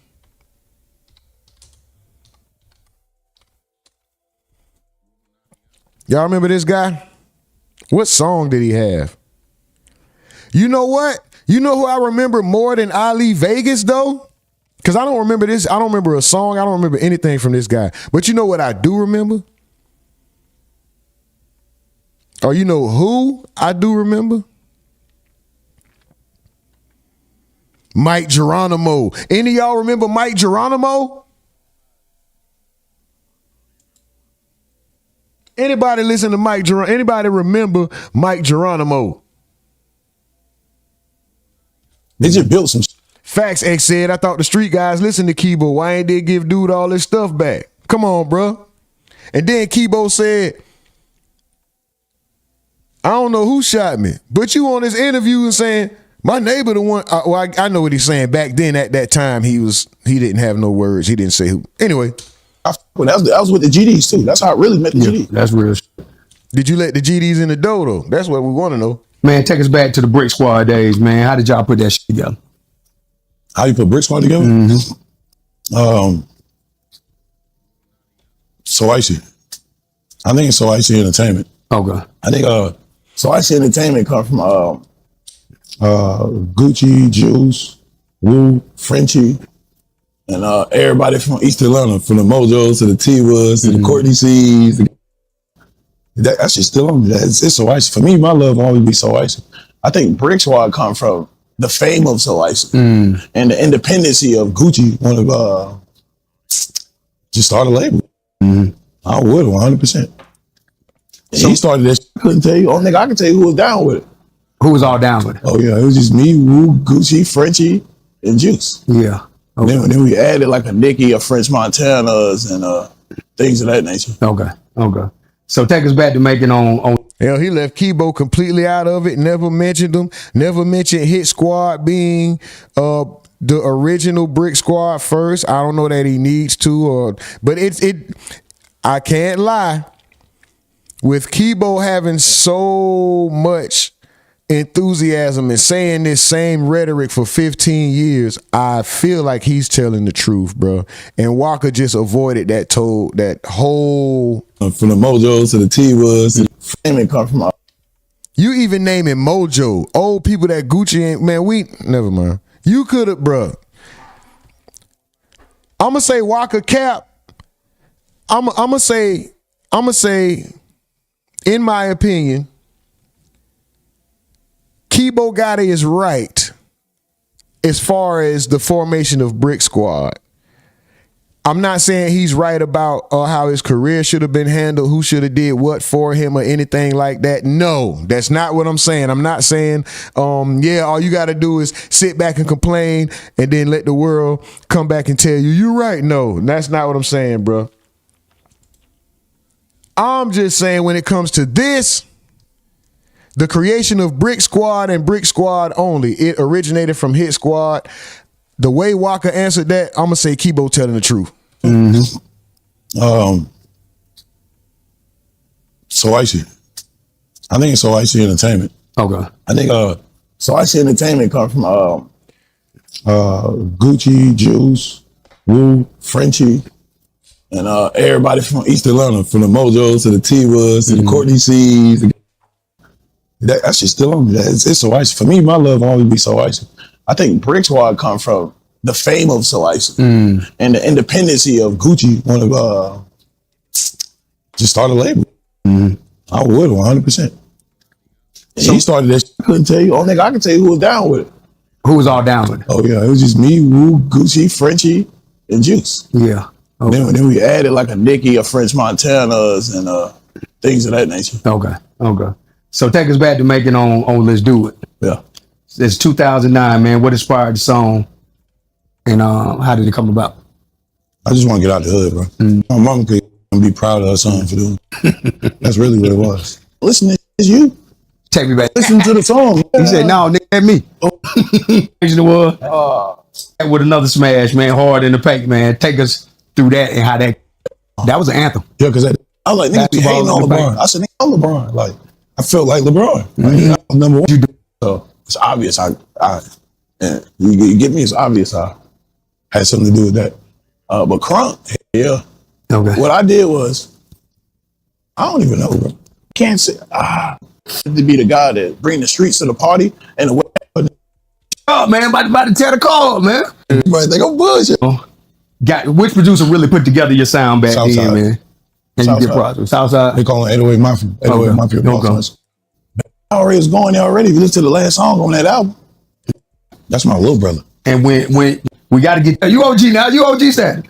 Look, so speaking of homies, right?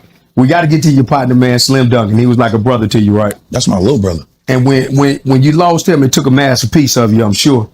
And he was a big part of Brick Squad, man. Tell me what it was like losing him and what that impact was. I lost a love for music. It was over. I never loved music ever again in my life. I don't think I never will love music no more. It just took my brother.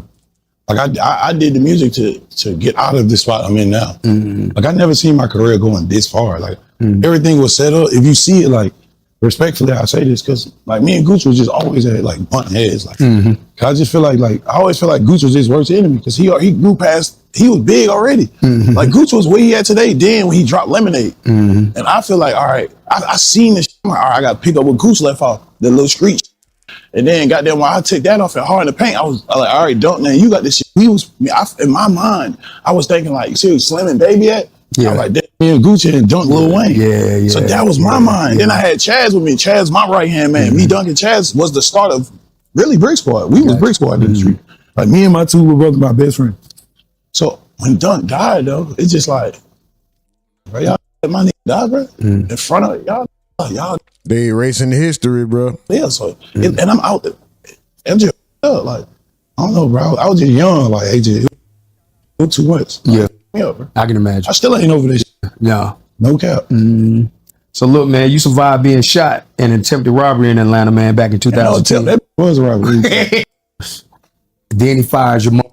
Let's talk about No Hands with Roscoe Dash, man. Stigma. Like when I fall out with people over business, I was gone. Look, being dropped on it ain't hurt me. It helped me for not. I don't know. Still in real time then. Yeah. So then there was another thing, man. Gucci told the world on Twitter, man, that he had dropped you from Brick Squad back in 2013. Yeah. How did you feel in real time then? I'm overseas doing 150 shows in Europe. You could definitely see it though. He got Hit Squad on his knuckles. CHITSQU, and I'm sure that's AD. He definitely still got Hit Squad on his hand. Not mentioning Keebo at all. But that's crazy because every time you look down, every time you reach up to smoke, to eat, to drink, to type, to text, to wave to somebody, you see the shit right there, bro. Give the man his credit. Even if y'all aren't on good terms, if y'all don't deal with each other no more, it's embedded in your skin. You have to recognize that. You have to acknowledge that. He ain't mentioned Keebo, Hit Squad, not one time. I'm not saying he don't owe him, but I think he don't owe Keebo, but I think he owes acknowledgement to what helped create what we knew you for. We knew you for Brick Squad. that explains it. They say it wasn't too much off your back on. Yeah, like they get mad because in the studio, it's just some simple shit. I don't know. Understand everything is done by design. Yeah, it's already been written. It's over. Like, I can't start this shit now. My boy got kids. Yeah, I know the people want to know, man, how you and Gucci's relationship is. How did that collaboration come together? No Hands with Roscoe Dash, man. Now, this is the one that Keebo Gotti said that they stole from Roscoe Dash. Let's see what he says about this one. How did that collaboration come together? Oh, man, you funny. I'll just tell you, it ain't how it came. When the last day explained it, I gotta say that. That just came out because Goose came out of jail. He's like, Waka, you book you got the B room, I got the back room. Right? And this is back before Mike, and this is how I locked in on Mike Will. I called Mike Will, like, hey Mike, Goose get out of jail. You hard it. You know, like that's how the notepad, no pencil came on. Hence what Gucci said, Waka Flock the Flame. It's crazy. And that's how fans call me Waka Flocka. So a good gesture from bringing Mike to the studio. Because Mike and Fat Boy is back there. And I guess Problem was supposed to be there, but he was only rapping on Mike and Fat Boy beats. Just being honest. So in the B room, like how drama say, yeah, this shit was all set up. This is my session. So I'm walking in my me and Roscoe. This is my partner. And then Reese bring Wale in. And Roscoe say, hey, let's get Wale on it. Ruger World, what up with it? Yeah, that should be a perfect balance. That's exactly how I know hands happen. Studio full of people. That's it. That's basically what he said though too. Studio full of people. All people. Yeah, I got you. Fuck you, Tony. So look, respect them. It's still an OG, but bro, y'all niggas stop trying to discredit niggas. Give Roscoe his credit. Give Reese her credit. He did. He did. It's the way you say it. Like you just a mastermind to put. That's the problem with people. Everybody want to be the mastermind. We should sell the collective idea. Put a good record together. That's how we should pop our. We shouldn't be popping like everybody want to get their own individuality credit. High horse. I hate high horse. So is this the song you felt like the catapult in your career? Nah. Okay. Okay. I can't say that. Like that's what people looking at. All right, Walker, we're gonna move on from this, man. I think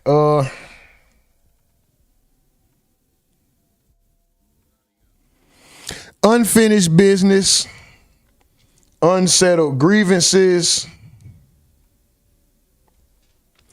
uncut gems.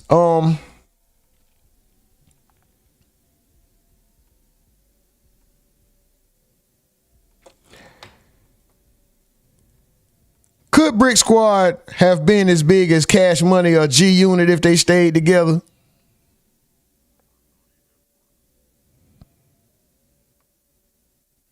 Did Waka Flocka owe Brick Squad more loyalty?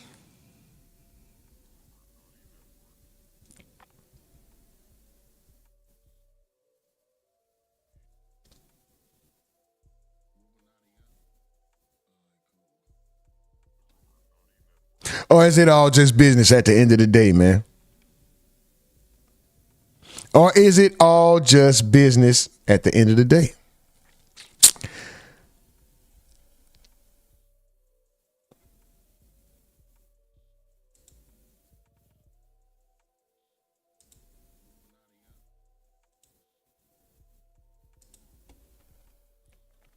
All right, y'all. Hold on. Hold on, guys. That was a long ass topic. Jesus Christ. James Harden got arrested, man. We're going to move on. This is going to be quick. Then we're going to go do it.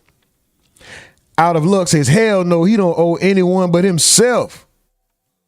Ruger World says, yeah, G Unit, but not Cash Money. They could have been as big as G Unit. Oh, man, I don't know. They probably could. Mike from the field says, I don't see how Waka owes Keebo anything. Anonymous says, beat that like button up like it stole from you. XS says, y'all tripping with all these cultural lessons. Ruger World says, Brick Squad. Waka.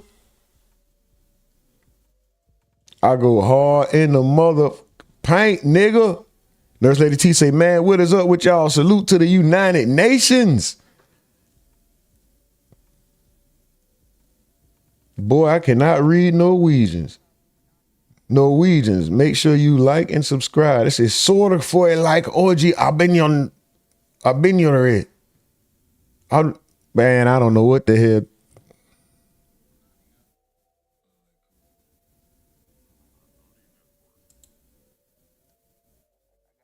I don't know what the hell going on.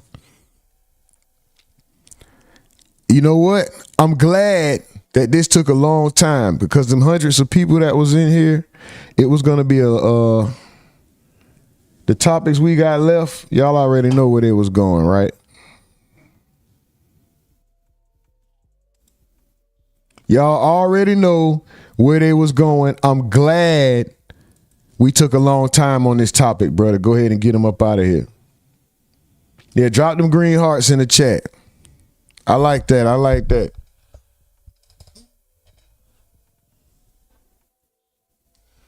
What Nurse Lady T say? Green Light Nation, man. Let's go. Let's go. Let's go. Green Light Nation. What's up? Y'all drop them green hearts in the chat, man. Let's go, guys. Let's talk James Harden. Or let's let them talk James Harden. We start with everybody knows, right? A couple days ago, James Harden was arrested on gun charges in Houston, Texas.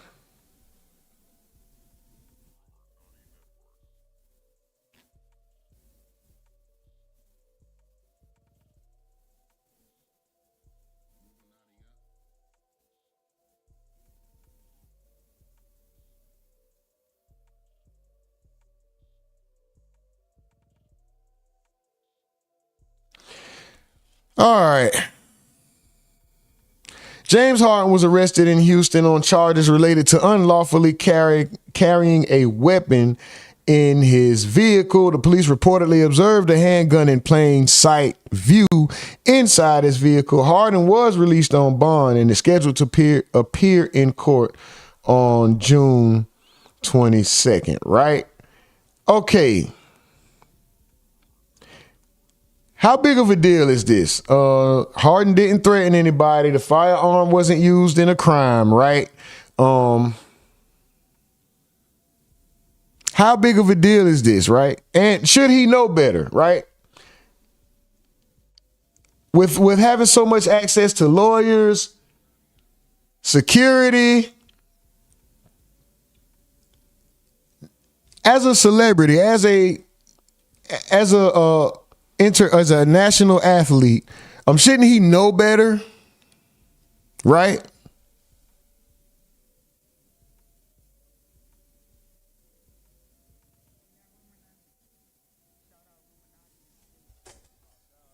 Let's go. Breaking news from the Cavaliers tonight. Star guard James Harden arrested after an early incident this morning in Texas. We're going to get right over to Chris Wrinkle with more information now. Chris, not good news for a guy who's looking for a new deal. What do we know at this time? Yeah, this is not the James Harden news we thought we were going to get, and certainly not the start to the offseason the Cavaliers envisioned with the all-star point guard. But here we are. This morning, James Harden arrested in Houston for misdemeanor unlawful carrying of a weapon, according to Harris County court documents.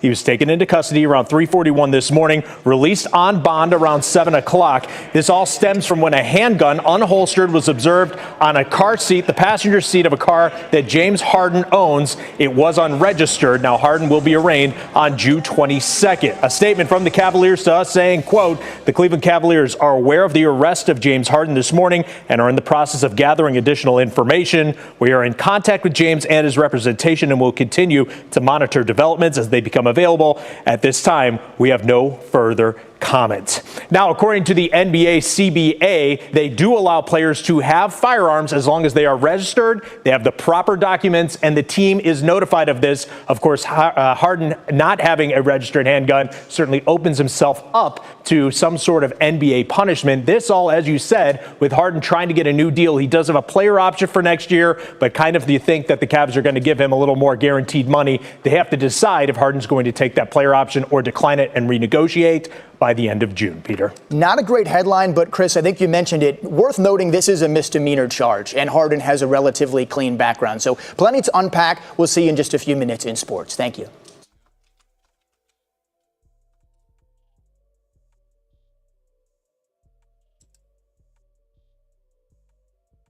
We start with breaking news from the Cavaliers tonight. Star guard James Harden arrested after an early incident this morning in Texas. We're going to get right over to Chris Wrinkle with more information now. Chris, not good news for a guy who's looking for a new deal. What do we know at this time?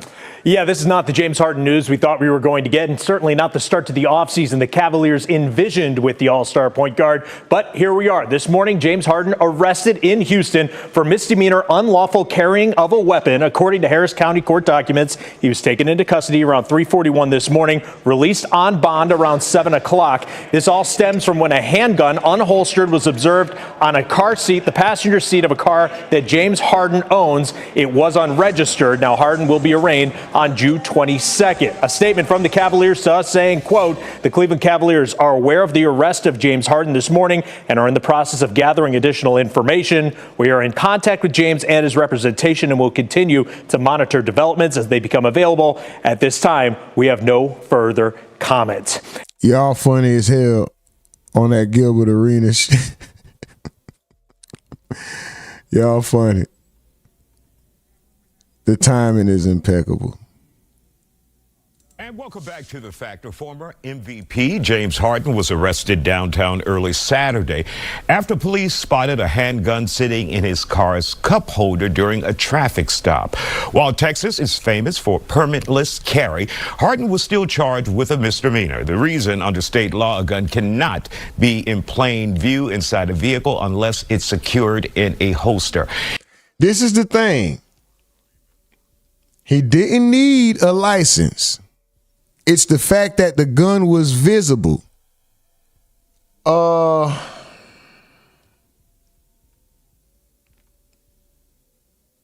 Is James Harden too comfortable? Is it the money or is it the fact that he spent what? Almost a decade in Houston? And he's just, was he being shown favoritism at the time where now he felt comfortable and thought this was okay? Now he's back riding around Houston that he no longer plays for them and he's getting treated different. What brought this about? I just wonder. It is a legal nuance that trips up many gun owners. Joining us to talk about it, attorney Emily Mitchell, Darius Sanders of Sanders Tactical Performance, and Constable James Smokey Phillips of Precinct 7. Constable, let's start with you. Your thoughts about this arrest, and did he break the law? The law is implicit in what it says, that you have to have the gun in a holster. So he broke the law. It's no variation from it. It's what it says, you got to have that gun in a holster if it's in plain view. If it had been concealed, he had no issue in the glove box or either under the seat. It's no issue. But once you have it concealed, if an officer walk up and your weapon is in plain view. I don't think your hair is that straight, brother. Seeing gun holstered in the console or in the cup holder, you're allowed to be charged with a Class A misdemeanor unlawfully carrying a weapon. No. I need y'all to run them likes up, man. I know I ain't said it in a minute. I haven't pushed the whole. Emily, you would think a person who may have a gun in their possession legally, well, I want the cops to know I have it, so I won't get into trouble. But without that whole.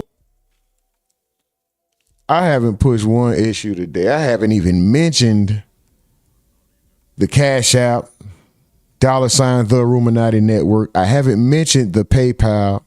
I haven't even mentioned hit the like. I didn't say hit the like, run the likes up. I just sat back and watched. Boy, I swear, bro, when I fuck around and go to TikTok, shout out to y'all with them boring ass morning and afternoon shows and shit that y'all watch. I see everybody going live and trying to do more. That shit is boring. Holster, there lies the. Shout out to y'all though. That's what y'all gonna be left with on YouTube. I swear. And I keep using this as an example. A motherfucker will fill a boot up with four different types of Fanta soda and drink from a fucking boot. And y'all will super chat him thousands of dollars, give him thousands of likes and millions of views. And he's doing the same thing over and over. New news every day, new topics, different perspectives, allowing people to be objective with their opinions in the chat, all kind of, and it's like, bruh, 37 likes. We done been here almost 2 hours. All right. You might not miss me when I'm gone, but shit, you gonna miss it when I dip. I'm talking about the show. You might not miss me when I'm gone, but you gonna miss it when I dip. I promise you that. The problem. Exactly. Y'all be playing too much, bro. In Texas, under the penal code, you do need to have your gun properly holstered if it's going to be in plain view. And as the constable said, you know, once it's concealed, not a problem. I ain't even gonna say hit the likes no more. Watch, the show's gonna start getting shorter and shorter. I'm gonna come on this bitch, it's gonna be 30 minutes. By the time the show get to rolling, I'm gonna end that bitch. Watch, y'all gonna see. This shit about to change. But if you're over 21 and that gun is in plain view, you got to have it in a holster. And holster. Don't believe me, just watch. Is not very broadly defined. Right. You know, it just gives people a lot of latitude to find the appropriate holster or container. This a dead horse? Is that what this is? Cause I ain't finna keep beating. If this is a dead horse, I ain't finna keep beating it. I promise you that. For their weapon, but you need one. Yeah. Do you think this individual, this person, high profile, James Harden, being James Harden, led to that arrest? Do you think other people would get like a warning or what? Play too much. You know, I have had situations, I've had clients before where they were let go with a warning. This was an interesting arrest for me because there's nothing that indicates that he was drunk or he was violating the law. Y'all give a motherfucker $1 million, 1 million views, 1 million likes who keep doing one move every day. Tendonism. Tendonism. Nigga got one move. Motherfucker got an arsenal of 10 words. Can't even finish a sentence. Oh, look, it tastes like tendonism. Y'all give these motherfuckers 1 million likes, 1 million shares, 1 million views, $1 million. Come on, bro. Y'all be tripping. And I ain't talking to nobody individually. I'm talking about, nigga, this shit wild.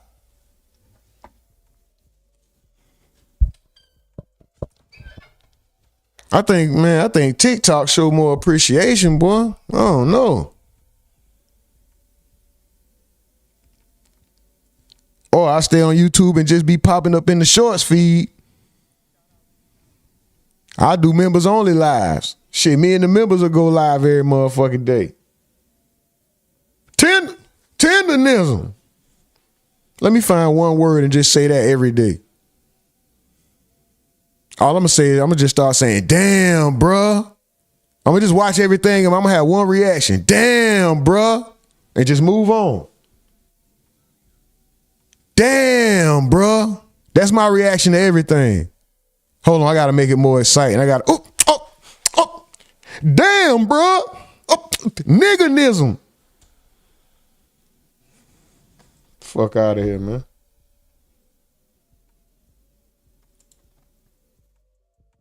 Shout out to Gregory Bean. Let's go for that $4.99 super chat. That boy called a bluff and said, man, when is the last show date? I don't know. Shit, I don't know. Could be today. No, I'm just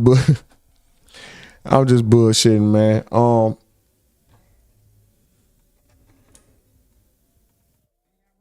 You know how it's truth in a joke? You playing but you serious? I'm serious. These are the thoughts that I go through. This shit be kind of like, boy, this don't beat no dead horse. Time ain't, boy, all right. We need this shit to happen now. But I pull a juke move, 48 fake, be over there on TikTok every day, be like, damn, Rumor must be sick. Like, no, I forgot to tell y'all I was on TikTok going crazy, bitch. On some other ways. So it seems like perhaps this could have gone with a warning, but you know, officers have broad discretion. Darius, you think they're mad about the Rockets and him leaving? But my question for you is, do you think the average person who may own a gun would know this? So the average person, no. The penal code that we're talking about is 4602. Is this new? Is this? Gregory Bean, you can definitely do that and get production credits. I have to redo the shirt, but the Free the Guys shirt on the website, it says Free the Guys on the front. Oh, this is another thing. If anybody comes up, hold on, let me do this. Why? Because I can, goddammit. I got time. The screen about to change. The screen is changing. Give me 1 second. 1 second. Screen is white for a second. It's white screen for a second. We about to get it right. Hold on, guys. I'm doing something. Hold on, please.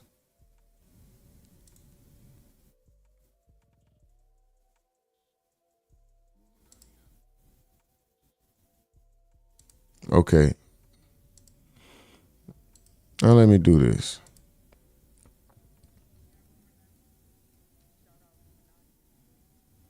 This man don't even know I did this. I didn't even ask his permission.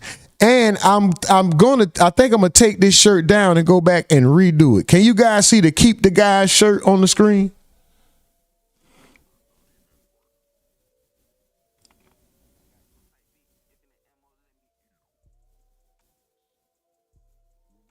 Can you see the keep the guy's shirt on the screen? Put a 1 in the chat if y'all see the keep the guy's shirt, please. Hold on. Y'all see that? Now, this man don't even know I did this. And I think I'm going to take this down only because when I see him use the hashtag, he spells it with proper English. There is no colloquials. There is no slang. So the DA, that needs to be THE. So I think I'm going to keep this one. I think I'm going to remove this one and spell it correctly. This is from Gregory Bean, but that's not my main point. This is my main point right here. Little does he know, right above on the back, I couldn't get it right here where the tag is on the back right here. It only it'll be right here in the middle, and you don't want the name so big, right? Like it's all like a jersey. It wouldn't sit right on the back of the neck where like a collar, like the inside tag, how they put the logo on the back, it won't sit right there. I wanted to do it like a collab. TRN and GB. Gregory Bean. Can you guys see that? TRN and GB. That's who came up with this shirt. If I could get that logo to sit right here on the back of the neck, right below the collar, I would have put it right there. I can't make it happen. It looks weird just in the back real big like a jersey. That looks corny. So I did a subtle small in the back of the corner. And I know some of y'all, that's just low. No, low by the ass is way down here. It's just like right, it sits right above what would be, what is that? An oblique, a love handle, I'm fat. It's a love handle for me, but an oblique, it sits right above the oblique on the back side, just subtle to show the credit for it. You see? I don't mind giving credit where credit is due. Y'all don't know my bro, but like I always say, like my bro says, I reserve the right to be wrong. Is he the originator of that No. But did he bring that to my attention, and did he say it enough to make it stick in my head? So that's where I get it from. I'm always giving props. This shirt, this was a collab shirt. This is a collab shirt. You can't put it on the sleeve, X-Ed. You can't put it on the sleeve unless you print it yourself. This is print on demand. We're going POD for now because print on demand, there's not enough.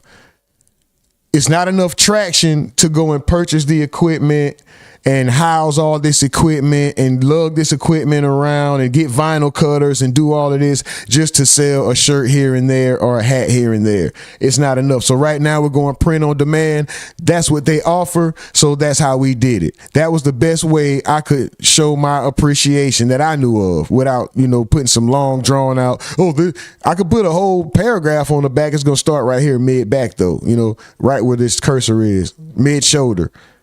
This shirt was created by a chat member, Gregory Bean, and it was to commemorate I felt like, is this the best idea? I don't know. But this is just to show you guys. Yeah, man, I don't mind giving credit at all. I appreciate all the ideas, everything, bro. But let's get back to this James Harden shit real quick. And when we speaking of James Harden, do we keep the guys? This is what I'm saying. I think if it's like, bro, you doing too much. You could just be drinking out of a boot and getting 1 million views. Like, you're doing too much. People don't care about that, bro. People don't care that you give credit and, you know, putting in these different types of work and finding these topics every day and finding talking points and making something relevant that might not be relevant and bringing stuff to people. Don't care about that. They want to see you drink out of a fucking boot and say tendonism. You're wasting your fucking time doing this. Yeah, it feel like that sometimes. It feel like a waste of fucking time. But we'll save that for Rumonati members only content. We can get more in depth with other types of things. Right now, let's keep it peaceful, fun. Hi guys, this is great. Everything's perfect. Let's keep going. I might not eat tonight. It's old what? It's old. It's old. People. Oh no, I will. Gregory Bean, I appreciate it. I will eat tonight. Thanks, bro. I'm gonna get me a goddamn sandwich. Assume under the constitutional carry, right? I can just do it. I can have it in my car. I was on Instagram the other day and I'm going down and people saying it's an open carry state, but people don't know the technicalities behind the open carry when you're in public. Private at home is different, but when you get in that vehicle, it has to be in a holster if it's in plain view. And for any of you, the reason for the holster, is that a safety reason? Tell us about that. Any of you can chime in. It's more so a safety reason if you have a child inside the car and that gun is open in plain view inside a cup holder, a child can easily access that gun. And I think that as I'm an LT instructor as well, we have to do better training to tell our clients or our students and the state probably tell them, hey, you got to have a gun holster when you're traveling with it. You can't have it in plain view inside your cup holder. And I tell you this, Isaiah, most gun stores don't tell them that when you come buy a gun. Hey, make sure you buy a holster. If you're going to carry that gun, make sure you grab a holster. Even online sales. I don't know why. I mean, you get more sales if you say that. Listen, beautiful woman, I think you should have wore a longer dress, ma'am. I'm sorry. This ain't the dress for this. I don't know if she knew the setup. This is why, ladies and gentlemen, when you get invited to an occasion, speaking or whatever, I think as a fail-safe, she should have just wore a longer dress. I'm sorry. I don't know where her mind is. I don't know if it was intentions. I don't know I just wish as a older woman, obviously, right? I just wish you would have made a better clothing decision and wore a longer dress. There's no reason. If that was my woman, I would be upset about this. There's no reason that much inner thigh and back thigh should be. And then we're right. This is almost what the corn world would call an upskirt. This is like almost an upskirt. And she's trying her damnedest to make it look as classy as possible. This is a outfit folly. Okay, this is a mistake. You shouldn't have worn this. And I'm trying to see if I see a ring on that finger. That's probably why. Why you left the house like that thinking it's okay, and why you left the house like that thinking it's okay. For 2 reasons. Nobody to tell you, hey, that's not okay. And because you trying to catch somebody else to possibly come in and say, no, I like what I seen. Yeah, that was fire what you had on. Yeah, you turned me on. Cause why the fuck is your whole, if I go like this, she might get wet. Ooh. She gonna feel that. You feel me? Like, why are we looking right up? Come on, man. Present yourself better, man. You can buy a gun online now and ship to a licensed holder, but they're not telling these people, hey, you got to put that gun in the holster if you're going to carry it in plain view. And of course, Emily, ignorance of the law is no excuse for breaking the law. Sadly, it is not. Thank you. Why didn't you sit like that from the beginning? Who told her? Somebody, when they cut that camera, I think somebody had to tell her, hey, your goodies, yeah, are on display. She should have been dead. They should have been put that leg down. Even online sales, you can buy a gun online now and ship to a licensed holder, but they're not telling these people. She looked away. Hold on. When she looked away and shook her head, I wonder if somebody signaled her. I don't see earpieces. A gun. Hey, make sure you buy a holster if you're gonna carry that gun. I know this is not important. This is a side note, sidebar, all of that. We supposed to be talking about James Harden and his arrest, but this shit just took precedent. My bad. Hold on, let me see. Make sure you grab a holster. Even online sales, you can buy a gun online now and ship to a licensed holder. But they're not telling these people, hey. Or she felt that wind when I went like this. Whew.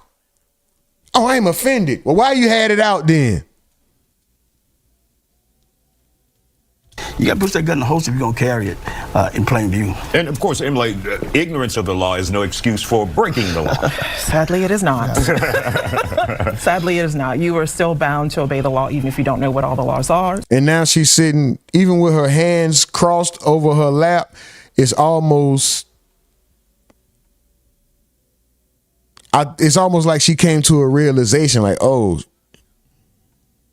the nookie cookie was out. Oh, honey pot everywhere. Bing, bing. So I do encourage people, if you're going to buy a Oochie coochie everything, it's all howdy ho. Who know what that is? Oh my God. If y'all know this, y'all so lame if y'all know this song. I'm lame. I'm the one singing it. I'm the corny one. I'm singing it. Hoochie coochie everything. It's all howdy ho. Who sang that trash? A weapon, get trained on it, and figure out what your responsibilities and liabilities might be with your weapon. And Darius, what's your assessment of this with people? Obviously, you check social media and people just don't know. What will it take? It said Don Cornelius 2.0 wanted her to make the wrong move. He was trying to see something. Take for the public to know the rules. And I dropped my. I'm gonna say he gonna go like this. Tenderness. My glasses are on the ground. Oh, I dropped my glasses.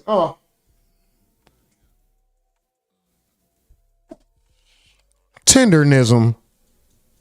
And regulations you have to That boy gonna throw his glasses down and pick them up. He gonna say tendernism. Once he pick the glasses up, he gonna drop them glasses, come back.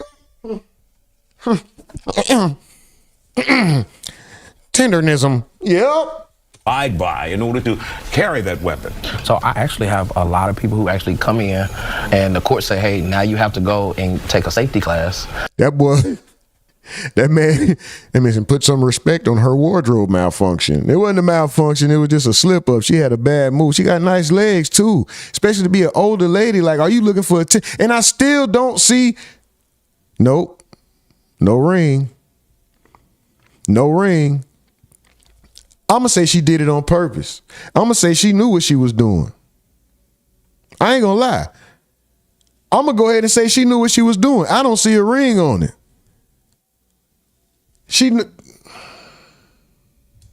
Because this is a charge. So the unlawful carry of a weapon, especially having a handgun without the holster, is actually kind of common.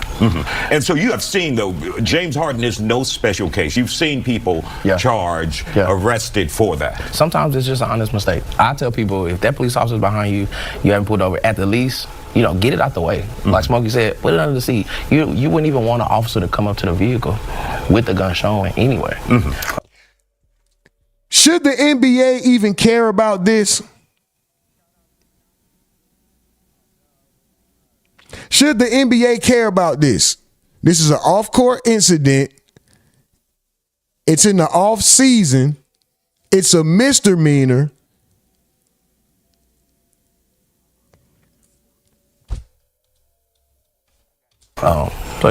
And your thoughts about that? Do you want a gun showing in your car, even though you may have the ability to open carry and you have everything else but that holster? In this day and time, no, I don't want a gun sitting in plain view if an officer walk up to my car. But yet, still, I don't want to make any overt movement toward that gun if an officer is approaching my car either. True. It's best to cut the dome light on, hold your hands on the steering wheel, say, hey, I got a firearm here. It's right there on the console.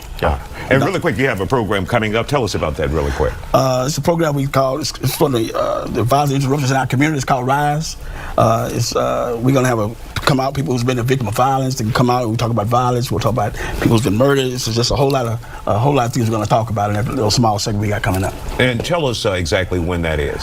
June the 27th at the Harris County Precinct Constable's parking lot. Okay, got it. And we'll have time to bring you back to talk more about that. Yes. Thank you all for joining us here on The Factor.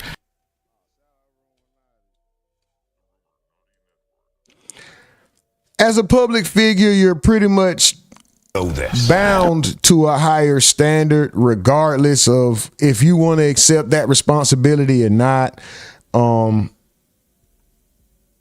James Harden, do we think that you're a scholar and a brain surgeon or no? But do we think you're a plumb dumb idiot, a crash out, walking around doing this food? I didn't think so.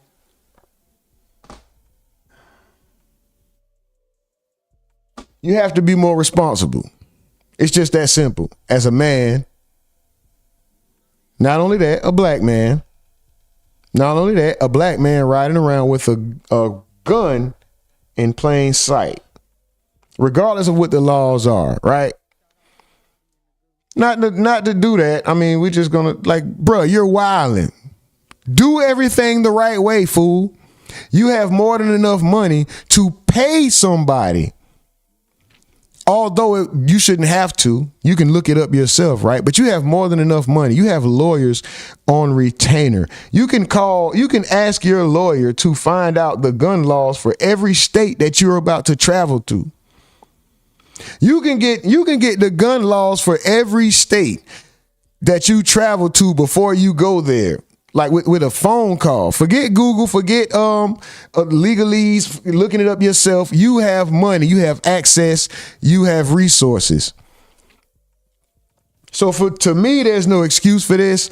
But it's a temporary headline. Who will care in 6 months unless his on-court performance is the only reason this will be brought up again. When he looks lazy on the court, when he looks fat, when he's not playing defense, this will be brought up as a point for the people who hate Harden and just want to argue against him. And an NBA team may be able to use this to say, brother, we're not giving you that much money. You're a liability. Should that be? Who knows? But he put it there, right? It's on him. Facts, Anom. He's too old to be riding with a pew-pew all reckless. Come on, bro. You have two.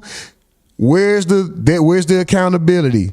You have to. There's a level of responsibility, and then there's accountability as a man, and then you are bound to a higher standard as a superstar, as a well-known person, bro. You're in the spotlight.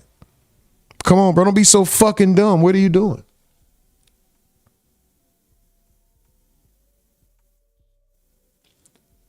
Oh, wait a minute. I didn't peep that part. It says no serial numbers. Why they're saying it's a misdemeanor? Oh, no serial number? Mike from the field says, imagine the NBA if they let Gilbert Arenas shit slide. You're right.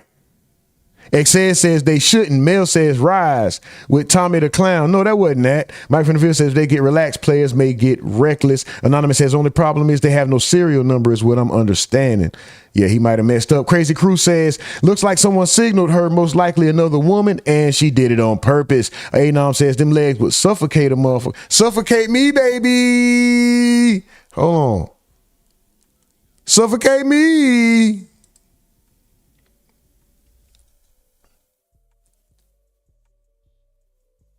Jenny from the block with the laughing emojis. Xed with the laughing emojis. Anonymous says she busted wind and thinks pulling it down will conceal it. Boy, you funny as a yo. Mike from the field said AC just cut on. That's why she put them legs down. Y'all funny, bro. Jenny says look like she just found out from someone. Gregory Bean says she's looking for attention. Anonymous says that's like a lingerie outfit almost. Yeah, I definitely thought it was until she put her leg down. The dress is a lot longer than I expected, but still, sitting like that, you knew what you were doing. And the dress is one of them, it's comparable to a sundress, how they hug the body. You know, that material that just hugs and contours and flows the same way your body flows. Yeah. It's like that kind of material. So In Texas, under the penal code, you do need to have your gun properly holstered if it's going to be in plain view. And as the constable said, once it's concealed. Oh, she got that natural hair. Yes, Lord, is that her hair? Oh, that's her hair coming out her scalp. And that gun is in plain view. You got to have it in a holster. And holster is not very broadly defined. Right. It just gives people a lot of latitude to find the appropriate holster or container for their weapon, but you need one. Yeah. Do you think? Damn it, James Harden. On Saturday morning, guys, we woke up to news that James Harden had been arrested over the weekend. These are some of the details we learned about the arrest. It happened in Houston, Harris County. At 3:41, he was pulled over and arrested for unlawful carrying. He is a registered handgun permit holder, I guess is the right word, but the gun was not holstered in his vehicle, which is what led to the arrest. He was released on a $100 bond. That's not a typo. It was a $100 bond. Yeah. So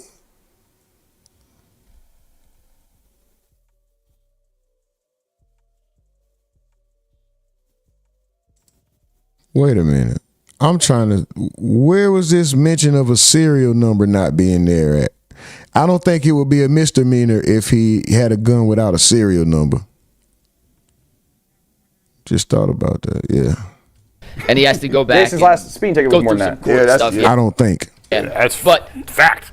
Which means I could be wrong. $100 bond was released. He's obviously going through a bit of a Oh, I thought it was a $400 bond. Well, it's $100. All right, cool. contract negotiation state with the Cavs right now. He has a player option. The Cavs want him to decline the player option, sign a longer-term deal that would lower his annual average value on the salary so it gets below them, the second apron. Jason, do you think this incident will have any impact whatsoever on James Harden's negotiations with the Cavs or how they try to handle this? No, this is nothing. If you're looking for reasons not to bring back James Harden, this doesn't crack the top 150. The gun was out on the seat next to him. We were talking during the break, like, if you're James Harden, you gotta have a gun. I'd have a gun with me all the time. All the time. You better have one. In this world? Yeah. I mean, they've been trying. Do you know, like, I look at, it's a hazardous health to be a black athlete or a black rapper. It's hazardous. They routinely shoot people. Like, so the thing I'm looking at is, if you're James Harden at that level, that's just not safe. My bigger concern is at 341, is he out doing dumb stuff? Look at him carry. That's He was at a hookah lounge with friends. Okay. According to the police report, he was leaving from the hookah lounge. Yeah, I always go back to, like, when you're on the road at those hours. From the hookah lounge. Yeah, I always go back to, like, with friends. 341. Look at that. This is a play that's in. This is ball in play. Look at Melo's hair. Going back. Look at them running. This is a ball in play. Is this not a carry? Jesus Christ. This man's hand is under the ball. It looked like he's about to tuck it and run like a football. Is he not carrying? Is that not discontinuing, traveling, carry something? What the fuck? Bro, your hand can't be completely under the ball. I'm surprised they have a shot of this. Look at him running to catch up. Everybody's running to catch up. This is a ball in play. Harden been, oh my God, he got away with it. Yeah, is he out, like, doing dumb stuff?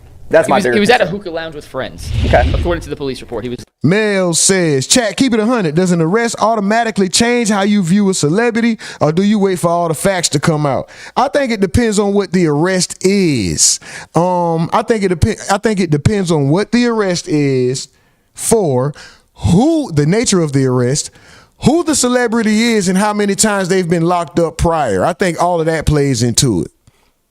And also the caliber of celebrity, right?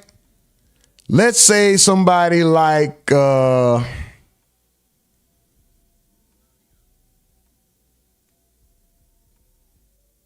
Eddie Griffin gets locked up for public intoxication.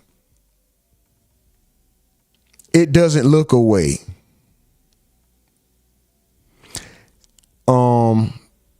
Jamie Foxx locked up for public intoxication. It's a bad look, right? Pete Davis, public intoxication, who cares?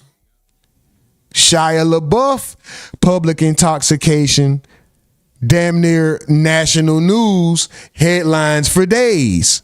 So I think it depends on, there's a few factors that play into whether it's important or not that this celebrity has been arrested.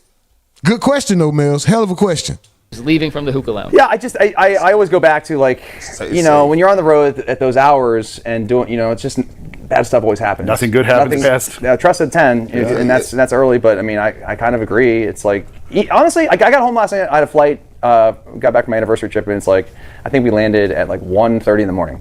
And even being on the road at 1:30 in the morning, it's like, you know, there's other people on the road, they're doing dumb stuff, you know, I don't know. It's just, you try to be a little bit more aware, you know, especially when you're a high profile athlete, but I mean, the gun charge is nothing. Yeah, and he's that's it. He's high profile. Yeah, Pete Davis. I don't know, the dude that went with Kanye's wife. Yeah, nobody cares if he's drunk. But when Shia LaBeouf was, that exactly my point. Pete Davis is a public drunk. He's a recognized person, right? We all know, well, not we all, but majority of people who are in this industry, they know who he is. Nobody gives a damn. Shia LaBeouf had public intoxication. He got drunk, got in a fight. What? It's national news. My point exactly. He's legally a gun carrier. He's allowed to do anything he wants. He's got CCP. Yeah, so, you know, for me, I always tell you, like you said, I used to go out all the time. And I used to, you know, when I was by myself, I used to be like, man, I want a midnight snack. I'm gonna go to the gas station. Olivia Morrow sent, turn it up for 800 joules. Thank you, Olivia Morrow. Thank you. Much gratitude. And then I realized how crazy it is. You know how many people get caught up in LA or Chicago or wherever you at a gas station? You just don't want to be at a gas station at 3 in the morning, 2 in the morning. Hey, I heard 2 Chainz say, listen, I got a Cybertruck, a bulletproof one, because it's an electric car. He's like, because everybody I know, they get caught at a gas station. And I was like, that's wild work. And it is true. It's when you are that high profile and that recognizable, basketball players don't wear helmets. If you're a left guard for the Titans, no one knows who you are. Well, you got a beard that looks like his. When you got the beard and you in Houston, Texas, oh man, they know who you is at all time. Yeah, I'm have. He's not driving a Honda Civic. Oh no, he's driving something that was exotic. Yeah, I know it was exotic. Yeah, probably some big old Rolls Royce or something. You know, some Phantom. That's crazy. Yeah, you got to have a driver. Like, but then again, these guys don't like to live in fish bowls. By the way, Dan Gilbert probably didn't even wake up. Like, do you believe that Dan Gilbert has an emergency line, like where they say, you call me at this time if this happens, like the bat phone? Yeah. You don't call the owner, no. You call security. You call team security. Yeah, but I mean, he didn't even, okay, let's say that James Harden was involved in something very, very serious. Yeah. He'd get a call. Oh, he would get a call. Yeah. Okay, yeah. So there's levels, like there's like, you know, hey, this is going on. He's like, no, this is not the protocol. Or if it's like a Minimowski guy, if Jalen Tyson got in trouble, does he get a different call if it's Evan Mobley? Dan? Yes. Yeah. In terms of timing, like how quickly do you make him aware of it? Yeah. Is there a pecking? Is there a hierarchy? Yeah. At what point in time do you wake Dan Gilbert up in the middle of the night? Yes. It would have to be. I'm not joking. Like life or death? It'd be death. Yeah. It would have to be death. Yeah. You don't wake him up because James Harden can get out. It's $100 bond, misdemeanor gun charge. You damn near don't call. You only call the people who was expecting him to show up in the next hour and a half or 2. Like, you just call the people at his home, call his lawyer, call the people at his home, and then we gonna get this shit taken care of. What? I need to get to the point, McNuggets, where I got that level of phone screening. The fact that you said, don't call me unless someone's dead. Do not call my phone. I mean, unless like an arrest, he'll be there in the morning. You deal with it in the morning. Like it would have to be. It would have to rise to the level of a death to disrupt the. I mean, pre-stroke, Dan was up 22 hours in a day anyway. Right. That dude never slept ever. I don't know about now, but like, I mean, you would get emails, text at all hours. From him. So that, I mean, again, it's a little bit different maybe than what it is now. But now it would have to be catastrophic to wake up the owner of the team. Right. Like, dog, that's crazy. Does anybody have? I don't know how this devolved into this. I mean, is there only certain people that even got that? Like maybe Kobe Altman, and that's it. That the rest of y'all can't even get in contact with Dan. He's just, if he calls you, you know, you probably get. Well, I mean, everybody's got his number. You got his number. They got his number. Really? A lot of people have Dan's number. Do you have it? I had it till he changed it. Oh, look, Jason Lloyd, listen, this is what I'm talking about. You need to get on this LeBron. I need the LeBron story immediately because obviously you way more plugged in. You got Dan Gilbert's on the speed dial. Yeah, but because you have someone's number doesn't mean that you're not on.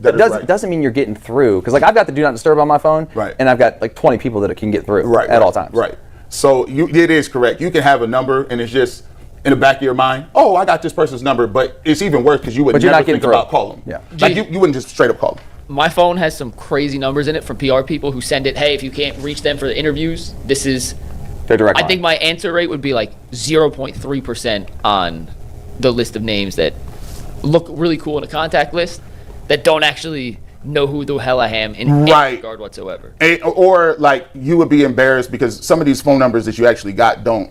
They probably don't ring that same person. They ain't in that same person, and you're going straight to voicemail immediately. Yeah. So it don't really matter. So on James Harden, real quick though, I'm just curious for you guys. This has nothing to do with the arrest. We're all under the assumption he's coming back regardless. This arrest has nothing to do with the future negotiations he has with Cleveland. I fully expect him to sign a multi-year deal, whether it's 2 or 3 years, I don't know, but it'll be a multi-year deal. He'll decline his player option and sign at a lower annual average so that the Cavs can get under the second apron. With a full year and a training camp, and now some previous playing experience with the bigs, with Donovan, with Kenny Atkinson.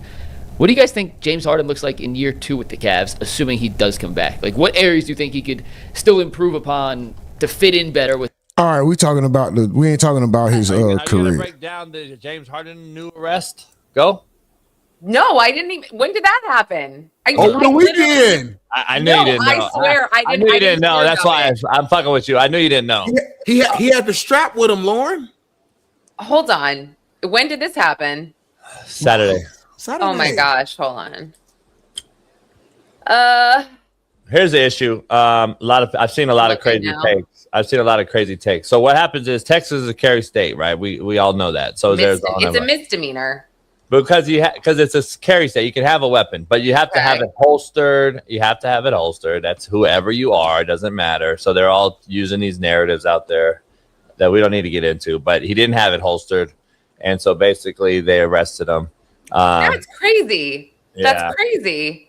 Yeah, you know why they arrested him? They like, oh, it's James Harden. I arrested a Hall of Famer. They wanted. Smitty's actually right, Lauren. Smitty's right because I got pulled over. Go ahead. Pulled over? Like, tell me. No, Smitty's right because see, I got pulled over in Havasu because they knew who I was because I'm so famous. Yeah. And they pulled me right over. Smitty's honest. They wanted to pull Harden over. They saw the beard. He was a choke artist in Houston. He didn't give him a championship because if he won in Houston, they're not arrested. He took him to the Western Conference Finals and went to 7 games with the Golden State Dynasty Warriors. What more do you want from me? He won an MVP in Houston. I gotta see. It's hard, homie. Like, I just want to know why did this draw their attention? Why did this capture their attention? Probably just because of who he was. But like, was he waving it around? What were the circumstances? That seems crazy. That's John Morant. He wasn't doing that. His stuff was just in his seat. You know, I don't know. I don't know if he was speed. Because did it say anything about speeding, JB, or anything? Like, what? They said it was in his belt buckle or whatever. So you can't have a gun in your belt because. That's true.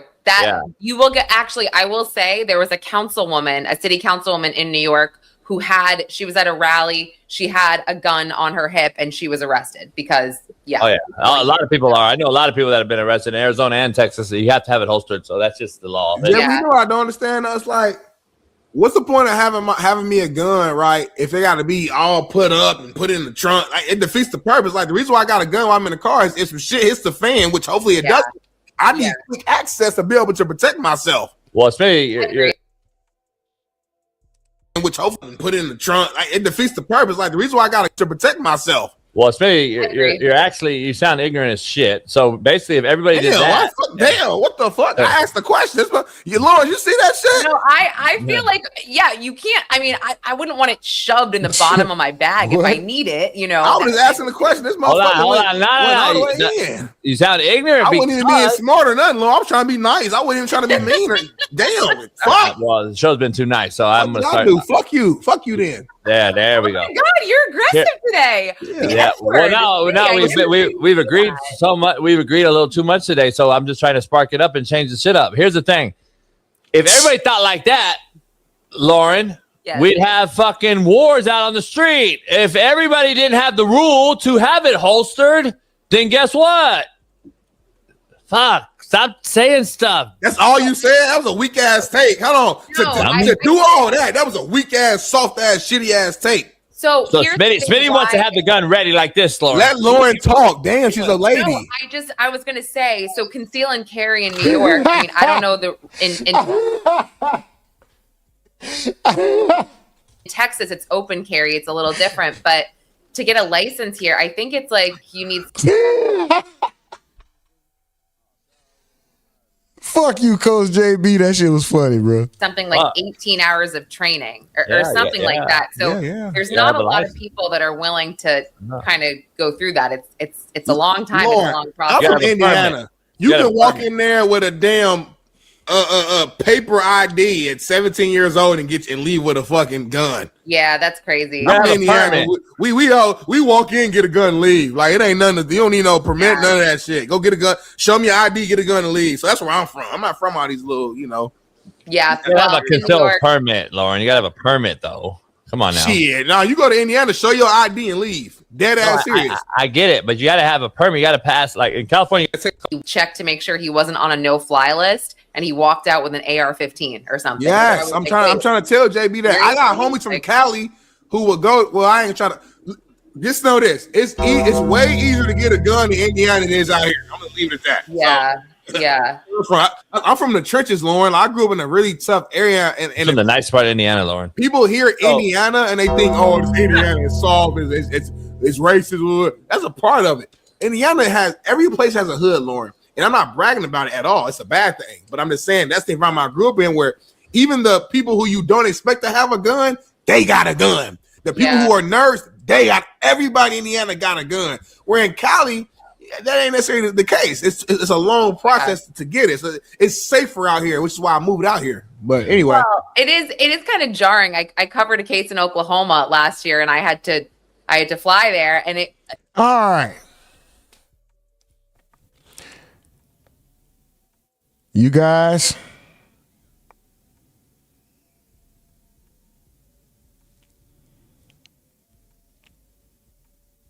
I'm sure you guys already know we have another topic to cover.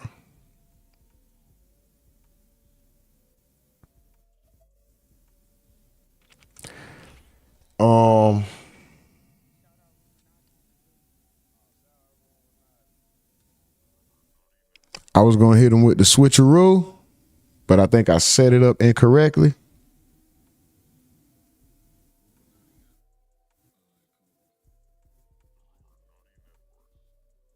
I think I set it up. As a matter of fact, I know I didn't. I wanted it to be in the feed section. I set it up for the feeds, but I only had it live. I think let's see. Hold on. White screen. Oh no, we still should be.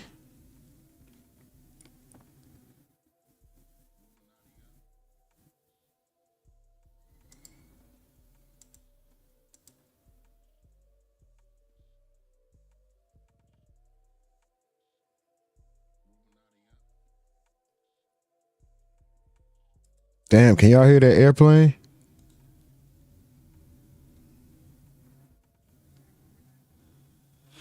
We'll keep it here. Let's go. We got one more subject to cover, guys.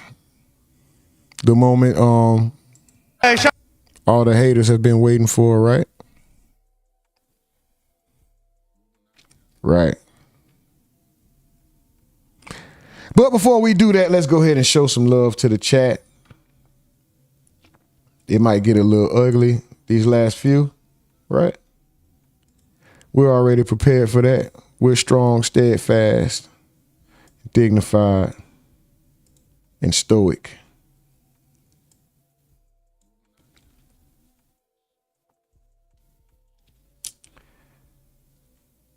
Let me show some love to the chat right now. Let me show some love right now. Top 10.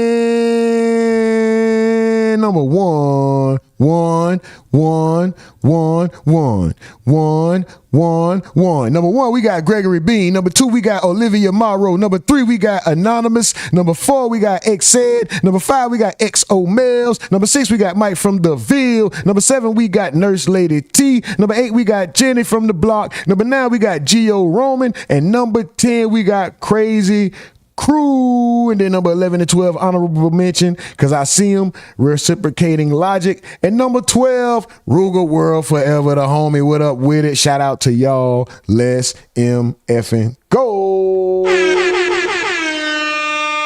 All right, guys, ladies and gentlemen, we got one more topic to get into. I'm gonna read some of these chats and we're gonna get there. Y'all see what's on the screen, man. Mods, y'all got the green light. Remember, Green Light Nation. Green Light Nation. Y'all got the green light.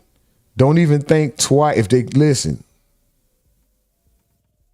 Y'all don't have to boom them. I've been booming shit all day. I'm talking about getting them up out of here. I know what we talked about in the meeting yesterday, but I had low patience for it because that's not what we were discussing. So I guess now we'll go with the protocol. Warning, timeout, boom. Unless it's just blatant.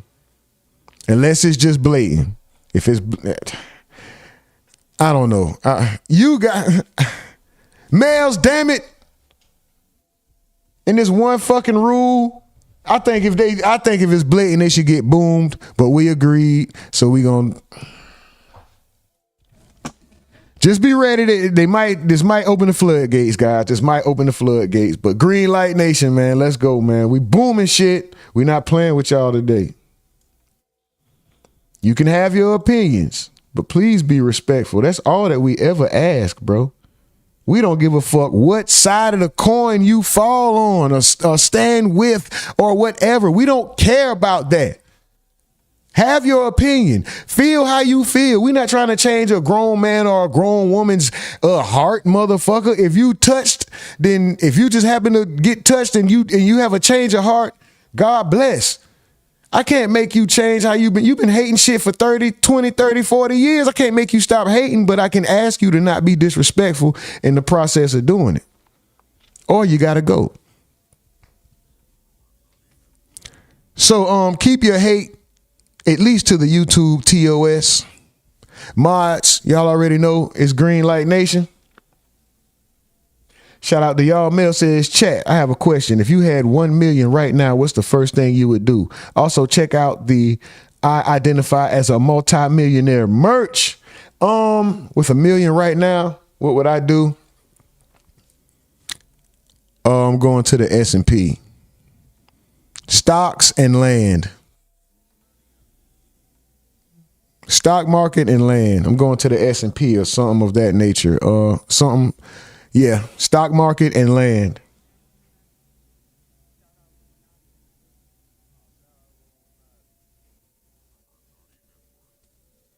Yeah. All right, guys, let's get to this last topic before we get up out of here. Mod, you guys already know green light is on and official. UFC 250, UFC Freedom 250. A lot of controversy. Excuse me, I'm away from the microphone. This is a dynamic, not a condenser, so you have to get close up on it. UFC 250. A lot of controversy surrounding this event. There were also alleged threats that there was supposed to be some sort of act of terror at this event.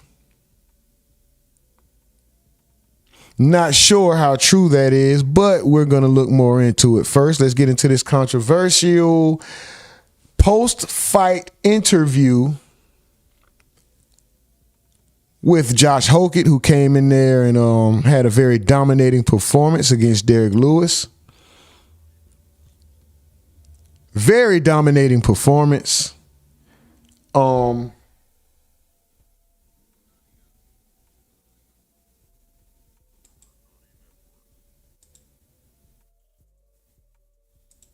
Let's see.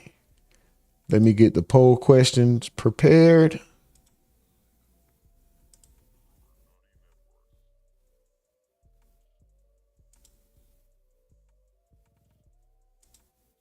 Let me get the poll questions prepared. Shout out to everybody who is watching on Rumournati Live. If you're wondering where the party is, it's over here on the Rumournati Network. But please continue to watch on the Rumournati Live. We love you over there as well, and we need that channel to grow, guys. So thank you for continuing to watch. What up, Trey? What up?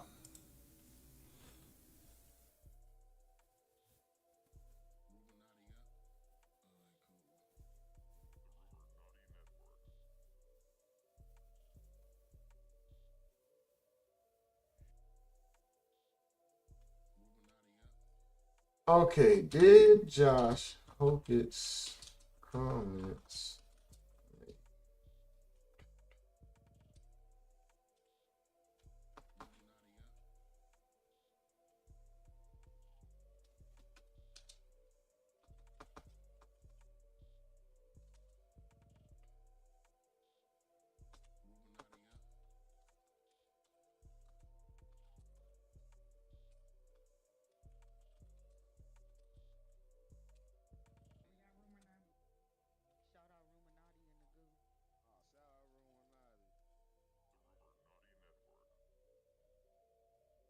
Shout out to Trump for having the balls to put some shit like this on. And if I'm gonna say anything, there's only one person more incredible than the Incredible Hulk, and that's my Lord and Savior, Jesus Christ. Now listen, Alex Pereira, I want a shama on your mama. And lastly, Michelle Obama is a man. Am I right, America? Ladies and gentlemen, Josh Hokit.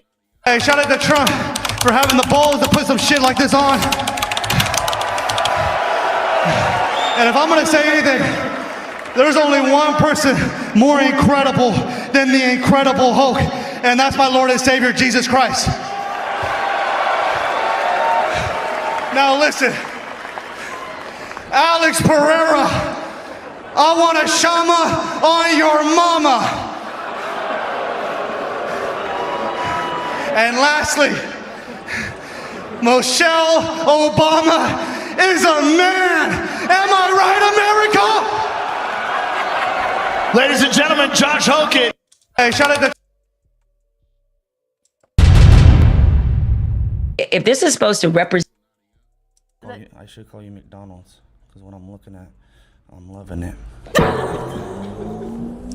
These are some of his antics. We're gonna get to it. Hold on, guys. This video is Josh Hokit's craziest interview. This is just to show you, give you an idea of how this guy behaves himself, right? Yeah. He's a jokester. And the Incredible Hulk wouldn't say that, but... What would the Hulk say?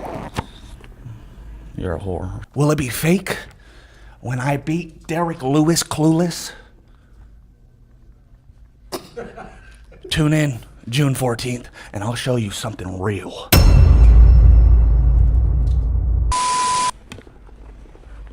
You like your chair like that? Are you uncomfortable? Mm-hmm. Okay, well, too bad. This is what we got. You gonna ask what? Are we rolling? All day, right? You've been doing it all day. Hi, I'm Nina, and I'm here with... Just regular old Josh today. So, yeah. All right. You do look... Hey, what's going on? What's going on, Bato? Hey, Nina, what's going on, dog? Hey, you look way better than the hyenas I be messing with, dog. You know what I'm saying, dog? Hey, Nina, Yeah, I'm fucking down bad right now, dog. I be inviting these tortas over. Yeah. And sometimes they lay on the bed and they fall off both sides of the bed, Nina. Because they're that big? They're that big. Oh, You gotta push your bed up against the wall, give you some leverage. Well, no, dog, because it's like they're so big. It's like when they try to wear high heels, Nina. Yeah. It's like they strike an oil mine. You know what I'm saying? Dog? That's how big they are. You know what I'm saying? Yeah. But I'm down bad right now, so maybe after the White House card, it's like, you know what I'm saying? Like maybe I'll get some hyenas, some real hyenas. Yeah. You know what I'm saying? Maybe you gotta be a little more select. You're on any of the dating apps, Vato? Oh no, I don't do that shit. You don't go on the dating No. Where do you find these girls on the street? Yeah, in Albuquerque, that's all they have over there is those fucking hortas, you know what I'm saying? Like they'll be so ugly, dog. Like for Christmas, you hang them up on the ceiling, and it's like you kiss the mistletoe instead, dog. You know what I'm saying, dog? It's like they're not just ugly and fat, you know what I'm saying? They're wild too. It's like this one of these hyenas, like. Tell me. She's like, you what? Yep. Because he's gonna be fighting Derek, right? Okay. Yeah. Okay. The question is, what? How does it make you feel when people say that you're fake? Was it fake? You want to hold that?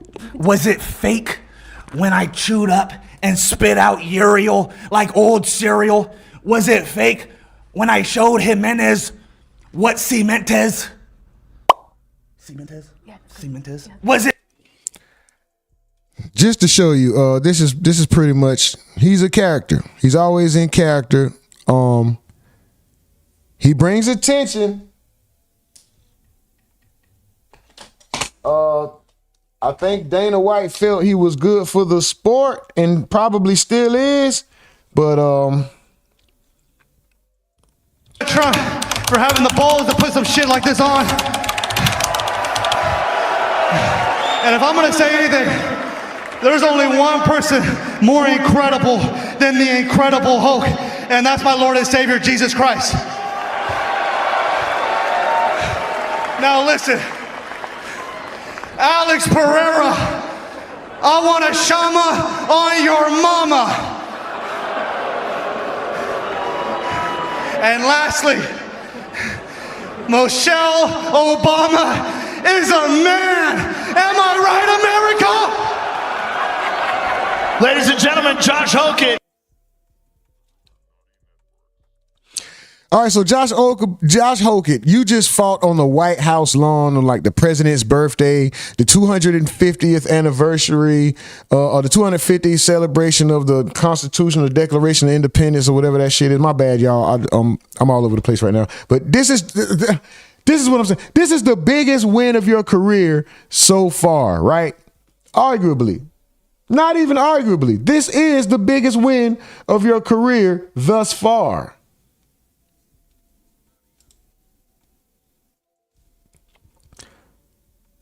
Instead of people talking about your fight and your abilities, we are discussing your comments about Michelle Obama. Did he steal the spotlight from himself?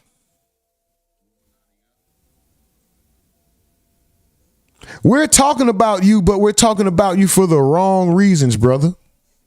I see you on the second channel. Shada Sage, hello, Rumor and Gang. Nurse Lady T says, hey. Mike from the Ville says, yo, second stream check in. Where y'all watching from? Shout out to y'all. Did he overshadow himself with that comment? Did he take away from anybody paying attention to his abilities? And was this a calculated move? Did he plan? I'm sure he planned this, right? To go viral, to garner attention. You see the type of guy he is, right? Now, he has every right to say what he wants, but any athlete, right? We all have the right to say what we want. But as an athlete, as somebody looked upon by all these millions of people, should he be using his victory speech as a time to attack political figures? Especially a former first lady on the White House lawn. Just because you have the right to say anything doesn't mean that you should. It doesn't mean that it's the smartest thing. There's a line There has to be a line between free speech and poor judgment. You have to understand that, right? Like, yeah, you do have free speech, but there's two things true at the same time. You have free speech and you are exercising free speech, but you are also exercising poor judgment, sir. I don't think this was the time. How long has Michelle Obama been away from the White House? And still one of the most discussed political figures right now to this day. She wasn't even the president. This is the wife, former first lady, not even president, bro. Jesus Christ. Anyway, let's see what some of the masses had to say about it. Some of the masses of different ethnicities, okay? We're going to start with Jamel Hill, who I personally don't like this look.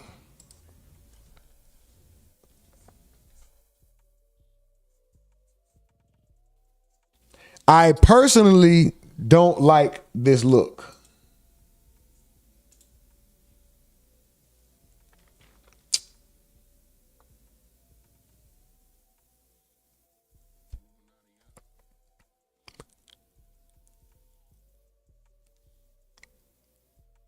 I don't think this is your natural hair color. I could be wrong. I don't think this is your natural hair color or hair. I could be wrong. I don't like the tattooed, painted on, thick ass, stupid eyebrows. I don't like this. I'm not talking about her natural look. People say things about how she looks person. I'm not discussing that. I'm talking about the additive, all the added things. All right. However she looks to you, that's your opinion. Beauty is in the eye of the beholder. I'm not talking about the natural features of her face. That's not what I'm discussing. I'm talking about the extras, the eyebrows, the hair. But we're not here for that. That's me. Being ignorant, being particular, being opinionated. When we're here for the story, we're here for the point, right? Let's get to the point. Represent the best of America. What about this represented the best of America? You have someone, if this is supposed to represent the best of America, what about this represented the best of America? You have someone, as you just played the video of Josh Hokit, who said something disgusting about a former first lady. And this is somebody who has a history of that. So is this guy supposed to represent me as an American? All right. You have, in general, like I think it's always great to celebrate, acknowledge veterans who are current, who are in the past, first responders. And I thought that part of it was good. And I agree with you all that the fighting itself, the actual sport of it, the fights were very good. But when you, it was a night of knockouts, a night of stops, 7 stops, 7 knockouts, however you want to call it. No fight went the duration. Consider the context is what this is supposed to mean. Everything about this felt gaudy. It felt narcissistic. It was like Temu WrestleMania to me. And I don't know if that's the correct representation for America, and especially this sport in particular. Because look out in the crowd. Did you see a lot of diversity in the crowd? Did you see this felt like a Trump rally. This didn't feel like a rally or a celebration for America, something to bring everybody in. UFC is part of American culture right now. And yes, it's not for everybody, but neither is opera and neither is Hamilton. But presidents choose to do it. And this was an event, and it may not be for everybody, but it feels to me elitist to say this is beneath the dignity if millions of people embrace it, and especially if, and I get your point about diversity, and I think what that fighter said was despicable, and I agree with you, but it didn't define the event. And even if it's not your cup of tea, it doesn't have to be highfalutin for it to be at the level of dignity. The problem with UFC is that even though millions of people watch it, it's still a very specific type of fan that UFC is attracting. And we see that in the audience, and we see that by the people, a lot of the people who support UFC. And that to me is not a broad coalition of necessarily Americans. And maybe some of this was also timing as well, because we're at a point now where people are worried about gas prices. They're worried about food. They're worried about basically surviving the day. And you have this ostentatious event fighter jets and all of this sort of performative patriotism taking place, and it just felt out of place. This very much felt like a Trump rally. It didn't feel like something that was necessarily for everyone to enjoy and partake in, because so much of the broadcast, even listening to it, is like they were glazing Trump like every 10 minutes in between the crypto ads, where it was just like, if you were considering what the perceptions are of Americans are, by other countries, there's this sort of idea of the showboating, ostentatious, kind of rude American. If you were watching this, you would be thinking, you know what? They never beaten the allegations. I hear you, but look, what's the difference between throwing that birthday party and throwing a birthday party in 1962 for John F. Kennedy at Madison Square Garden, where Marilyn Monroe comes out and they have huge birthday cakes, and the DNC, think of, instead of UFC, look at DNC. Yeah, but it's not on the White House lawn. They're footing the bill for it. What's really the difference? Well, the difference is that's at Madison Square Garden. That's not like on the White House. Facts. Lawn. It's purported to be what it is. But the White House lawn is like, the White House is considered to be the people's house. That's why it's called that. It's supposed to be representative of this country. And this was a different sort of feel, because this all did feel very much, this was about sort of sucking up to Donald Trump and glazing him as much as possible. It didn't really feel like something that was meant for America to share in. You can't deny that UFC is wildly popular as a sport. And in terms of America, you're never going to get full America at any event. But it's a contender for being one of the top draws in sports, I would think. I don't doubt its appeal, but it's certainly not the NFL. And it's not even the NBA, which is a very global sport. And we see sort of the diversity that it attracts to the game. And that's the thing. The fighters, certainly there's diversity among the fighters. But I think you'd be lying to yourself if you didn't say there's a feel and a texture that is very rooted in MAGA in this. I will say, though, Jamel, if you go to a regular UFC event, the audience is a lot more diverse than what we saw last night. I've been to one. I went to one in Anaheim a few years ago. I mean, it's still real male, but it's not as white. No, it's not as white. And there were shades of this that were kind of uncomfortable, because it was very clear who the audience they wanted to be for this was.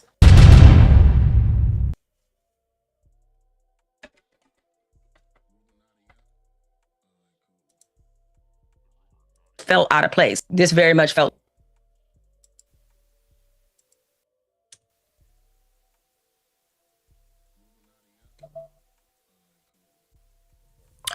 Welcome to the TMZ podcast. Let the audience know she's on another vacation. Did you caught UFC 250 Freedom, or was Freedom 250? I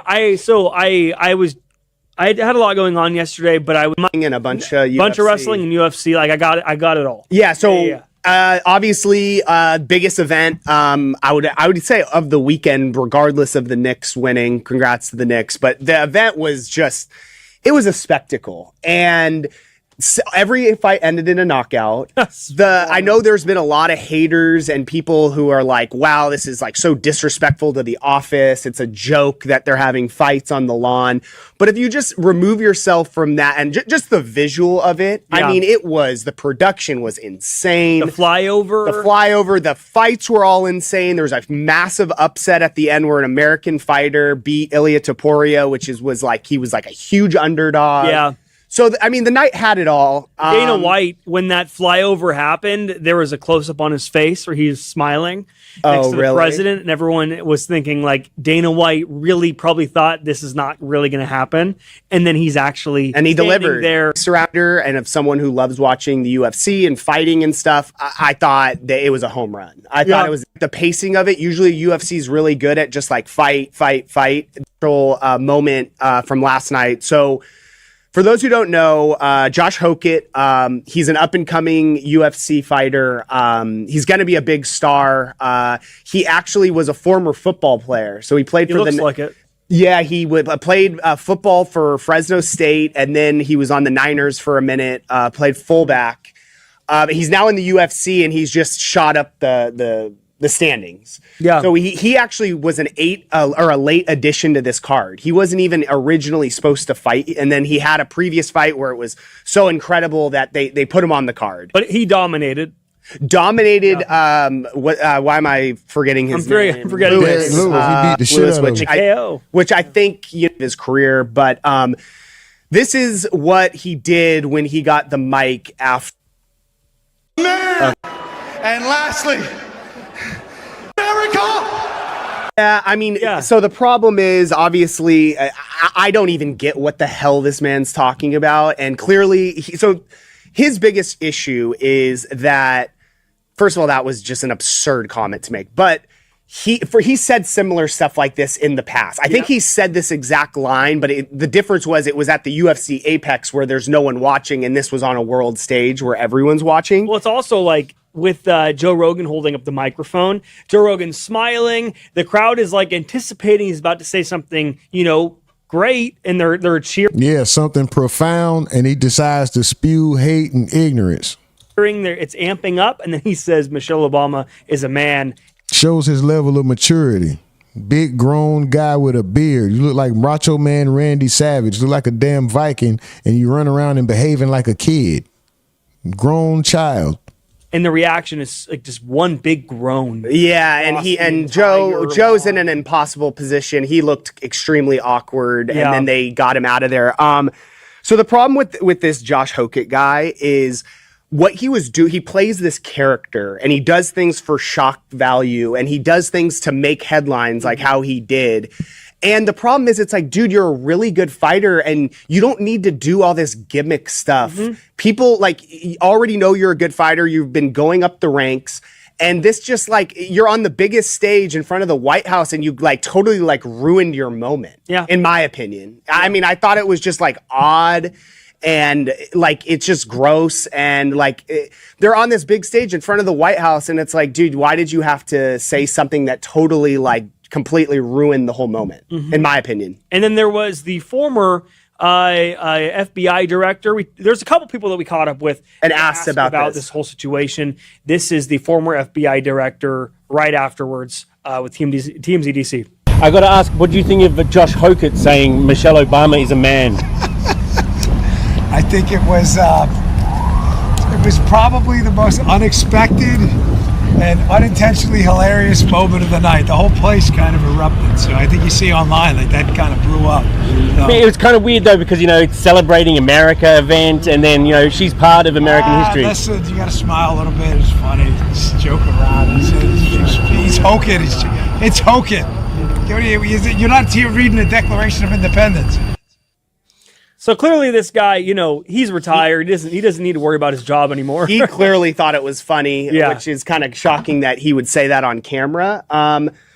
We also got Shane Gillis, who, a lot of people kind of put Shane Gillis as he's MAGA or whatever, but I actually see a lot of clips of him bashing Trump. So I don't really know where he stands politically, but we caught up with Shane, and this is what Shane had to say about the joke. Hey Shane, how'd you enjoy the night, man? It's pretty cool.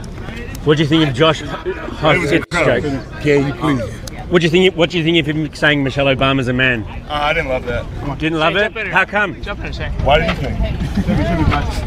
A lot of people have said the opposite. That's why I don't like that. Trump's job. Yes, we're all good. We're all good. Thank you. What do you think of the cancel culture? You guys got me on a couple brewskis. All right. Yeah. But yeah, I didn't like that. Oh, okay. But whatever, he was funny. Hey, Shane. He seems kind of not all there at the moment. Nah, I mean, he didn't see. He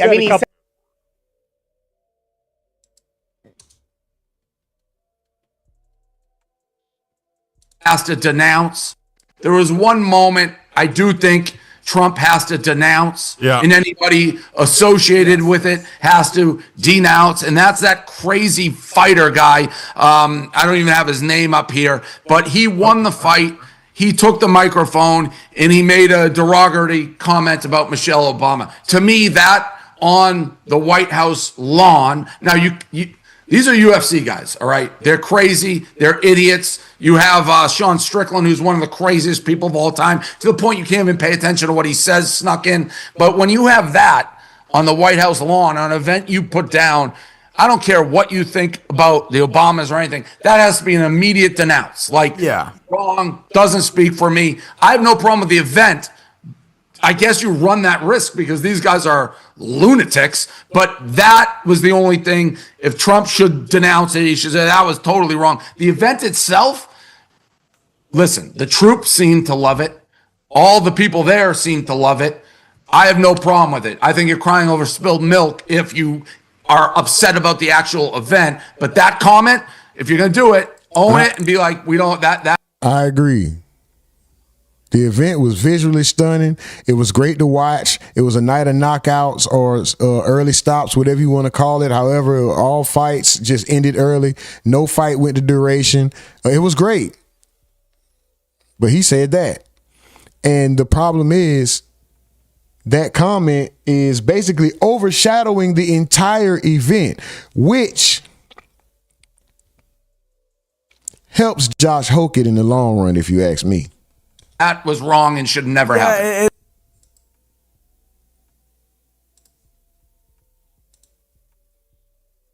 Obama's up is remind people of what is current. All you do when you bring the Obamas up is remind people of what is currently missing from the White House. Okay, see, the Obamas set a standard for decency and class and poise and intelligence in the White House. Okay, that no longer exists now. All right, you didn't have to agree with the Obamas politically to recognize that they were a masterclass in dignity. All right, truly grace under fire. Now that bar is in hell. Okay, Satan and his demons use that bar to limbo. They got that bar down there and they cha-cha sliding to it. You hear me? How low can they go? Can they go down low all the way to the floor? How low can they go? Can they bring it to the top? No, they can't. Okay, the bottom is their ceiling. And people like Josh Hokit remind us of that every chance they get. See, this event was supposed to be celebrating the 250th anniversary of the Declaration of Independence. Okay, the Declaration of Independence asserts that all people are created equal and possess unalienable rights, okay, including life, liberty, and the pursuit of happiness. This was a reminder that Josh Hokit and people like Josh Hokit don't look at black people as equal. Okay, it's really that simple. This was his way of marginalizing the First Lady and trying to remind us all they don't see us as equals. And life, liberty, and the pursuit of happiness is for them, not us. Okay, this country has been trying to dehumanize black people forever. Every few years, somebody comes and dusts off the same tired playbook and introduces it to a new generation. But my brothers and sisters, don't let ignorance dehumanize us. Okay, since some of us came to this country, they have been trying to question our humanity, our intelligence, our beauty, and I guess now even our gender. But don't ever allow somebody else's foolishness, okay, to make you internalize their lies. Okay, never let anybody else's foolishness make you internalize their lies. Okay, never let anybody else's prejudice become your self-image. All right, black people have survived way too much to let conspiracy theories and stereotypes define us. Okay, their dehumanization is their sickness, not our identity.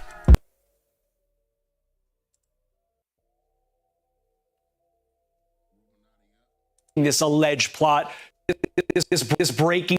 Oh no, that's for the. Here we go. Conservative, I don't care. Like, I don't care if you vote conservative. I don't care if you are a liberal. There is a decorum that we all like to go over. And sometimes the right environment, it hits.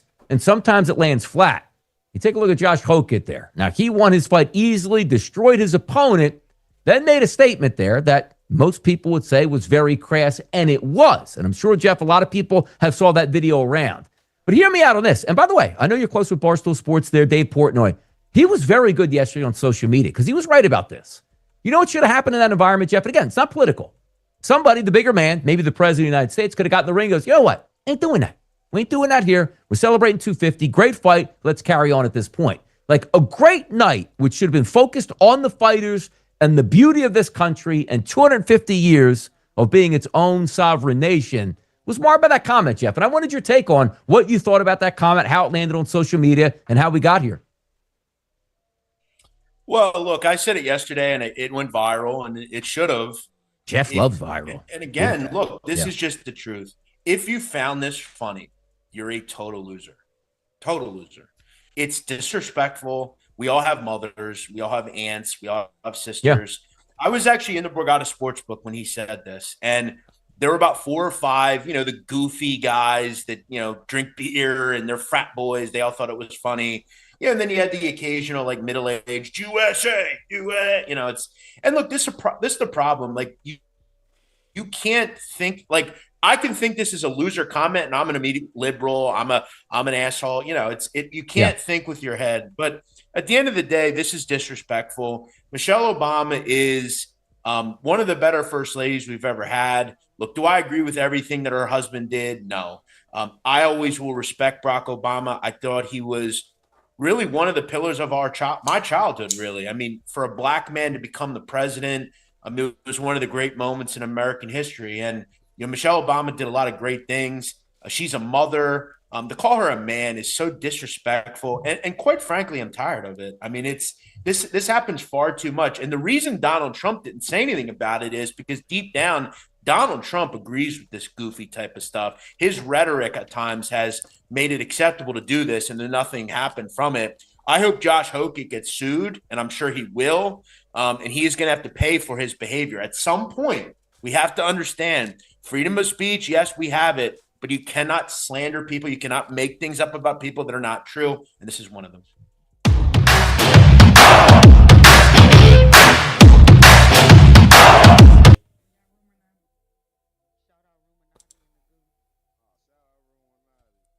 July 4th. Given that now, despite the criticism, it would appear that many UFC fans would be happy about the lineup of fighting and overall production. But as the night would come to an end, UFC Freedom 250 would leave with a black eye after fighter Josh Hokit would disrespect former First Lady Michelle Obama during a post-fight interview. And lastly, Michelle Obama is a man. Am I right, America? What has angered many critics is that Hokit's insult directed at the Obamas made no sense, as Michelle Obama was not present, nor did the comment have anything to do with fighting. Since then, several people who would attend the night and watch the moment from home have gone on to share that they did not like the comment, including comedian Shane Gillis, who was there that night.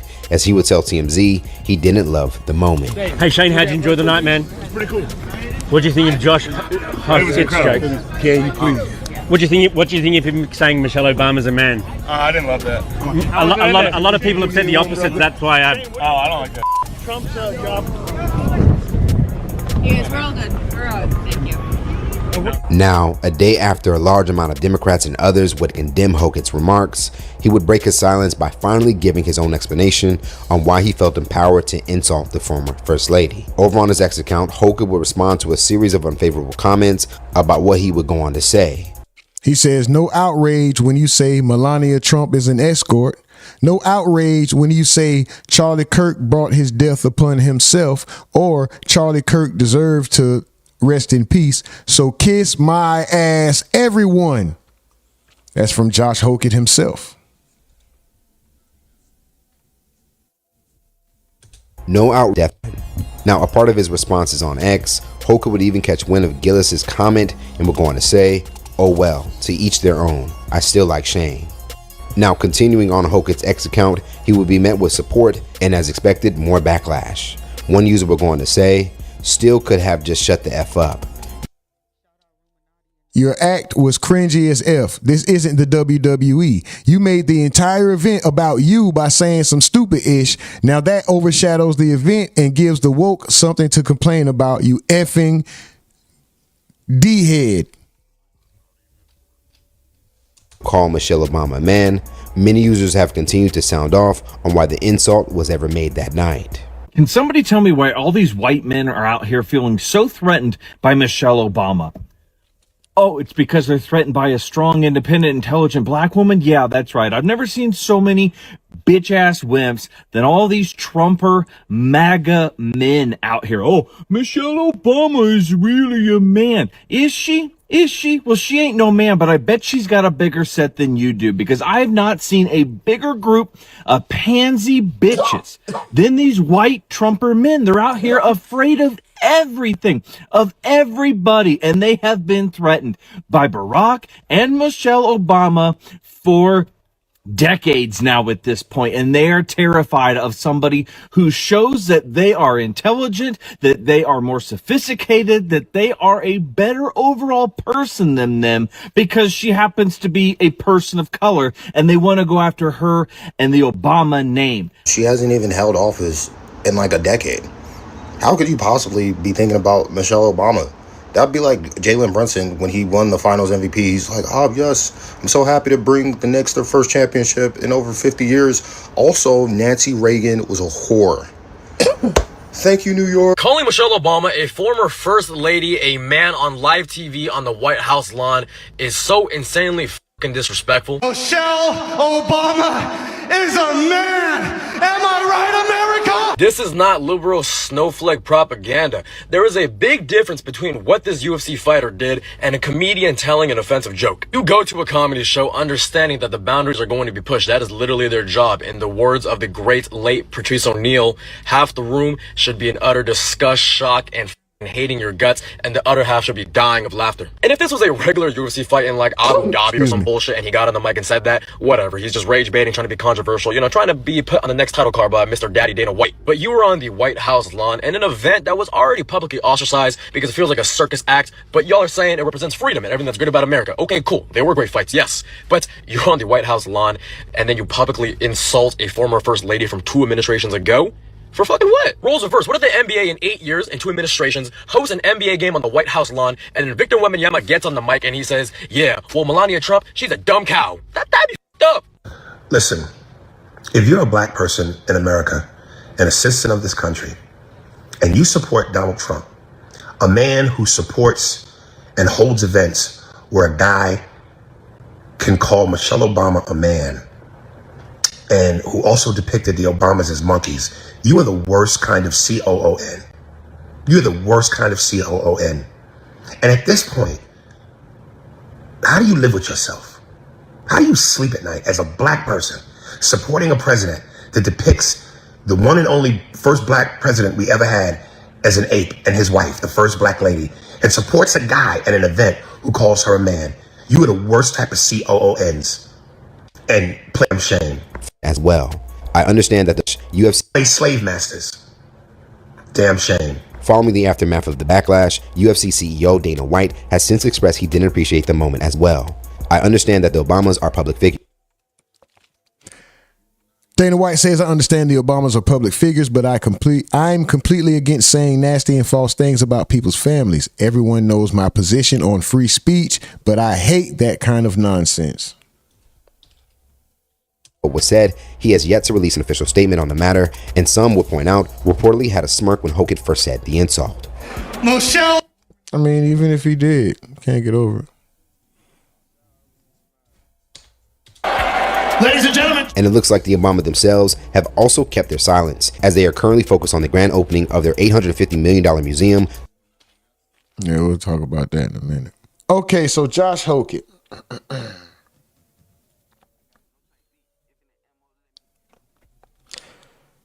The event was supposed to be about a fight, but now all the media coverage is about one comment. I'm sure Dana White doesn't appreciate that. Dana White wants UFC Freedom 250 to be the talk of the town, not one person's comment, not one person's personal feelings. I think this was a selfish, immature moment. Even though some people applaud him for the way he thinks, that's cool. This is America, right? Freedom of speech. But I think it was selfish. It was immature. It was in poor taste. Bad timing. It was a blunder. It was a gaffe. It was a bad decision. Very immature.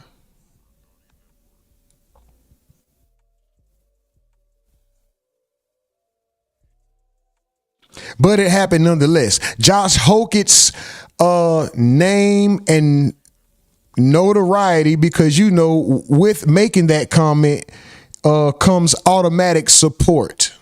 Once you make that comment, especially on the White House lawn, you have automatic supporters for eternity now. There's a certain group of people that are going to support whatever you do simply because they think that everything that you do is rooted in the same hatred that they carry. So what he did was buy himself some career longevity. He can stop fighting now and start giving his thoughts. He can do talking head now. You know? He just gave himself more career options and career longevity. Also, like I saw in the chat, he can go WWE now. You know who would love him? Let's say Dana White, which he won't. Let's say Dana White was to say, you know what? This is disgusting and vile, foul. It doesn't represent my company and my company. We will not have this. And they got Hokit up out of there. You know who would gladly take him? WWE. Gladly take him. So was he wrong? No, he was well within his right to make that comment. He was well within his rights to make that comment, to feel however he feels. Does that mean because you have the right to make the comment, the right to free speech does not equate to no consequence? Whatever that consequence may be, backlash,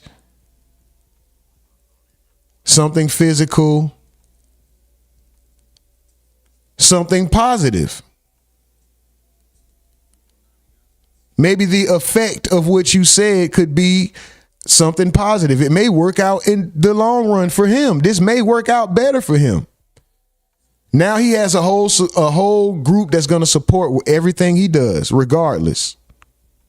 So he can still teeter the line and try to be cool with his fake hip hop innuendos or his Mexican when he's pretending to mimic Mexicans and all that. Yeah, he can get away with all that, but it don't matter if he comes out to Lil Boosie music.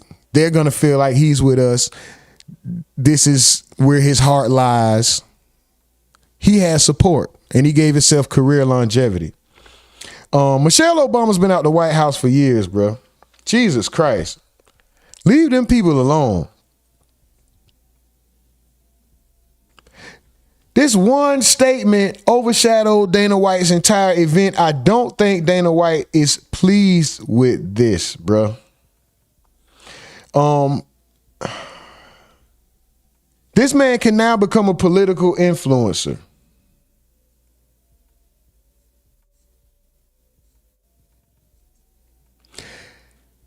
Josh Hokit can now become a political influencer. And now, is there now expectations? Are we going to expect other athletes to stay in their lane, or can they now come out and be political influencers as well?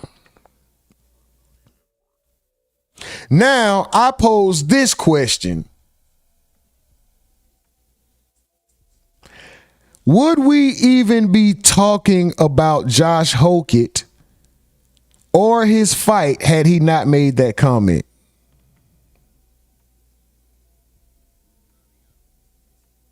Let's be real.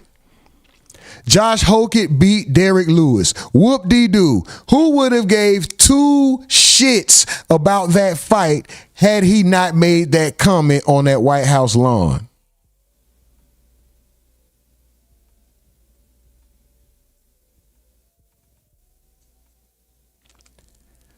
I think Josh Hokit made that outrageous statement as a marketing strategy for himself.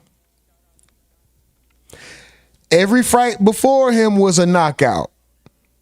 Every fight after him was a knockout. We would not be talking about Josh Hokit versus Derek Lewis ending in a knockout. Nobody gives a fuck when you got Poatan, Alex Pereira losing to Cyril Gale. When you got Ilia Topuria getting demolished, embarrassed, beat to sleep owned by Justin Gaethje, except for them rib shots, them liver shots. When he was giving Gaethje them body blows, it looked like it was about to be over, right? Those are the highlight moments. Those are the highlight moments of that event. Nobody would have gave two shits about Josh Hokit. We would not be talking about Josh Hokit right now. His name would not be in headlines. It wouldn't, if he didn't make this controversial statement, he used it to market himself.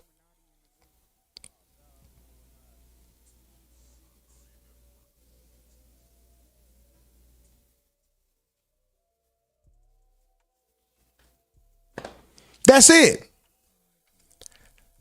I don't know where the man's heart lies. Of course, I can only judge you by the content of your character. I can only judge you by what you put out. I don't hate him.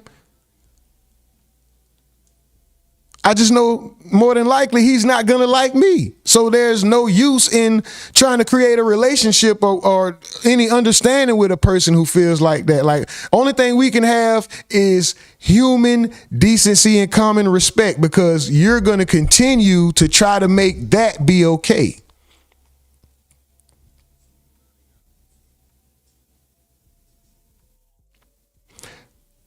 Was it a travesty? Tasteless and unnecessary? Yes. Disrespectful? Yes. A lie? Yes.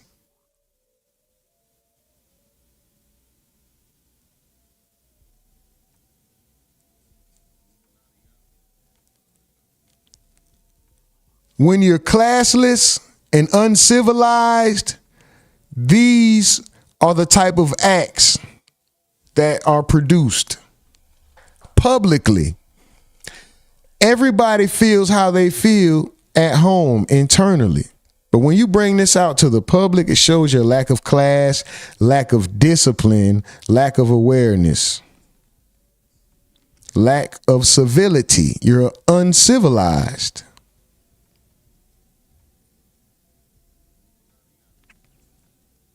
But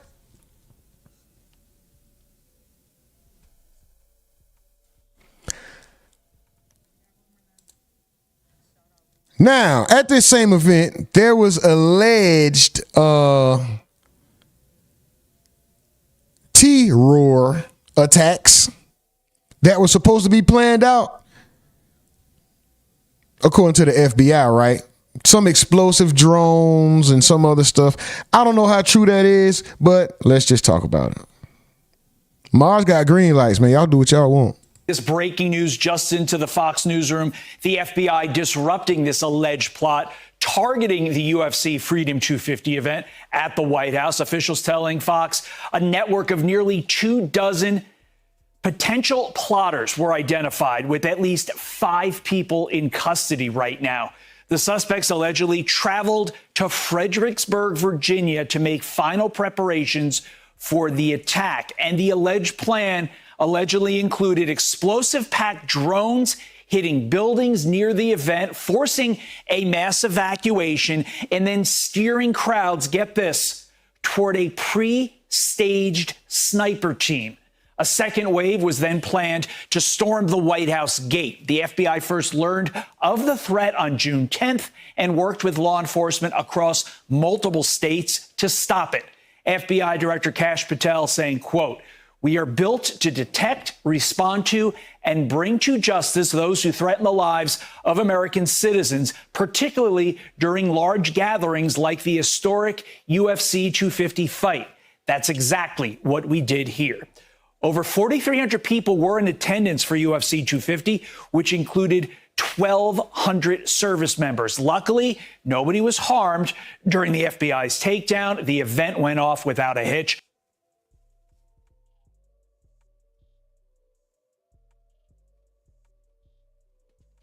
If that is true,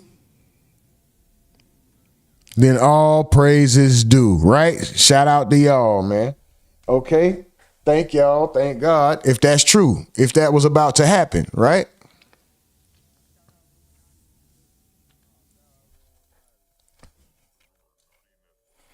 But nonetheless, We 3.5 hours in. That means it's time to get up out of here. I'm going to show some love to the chat. And we're going to call it one, man.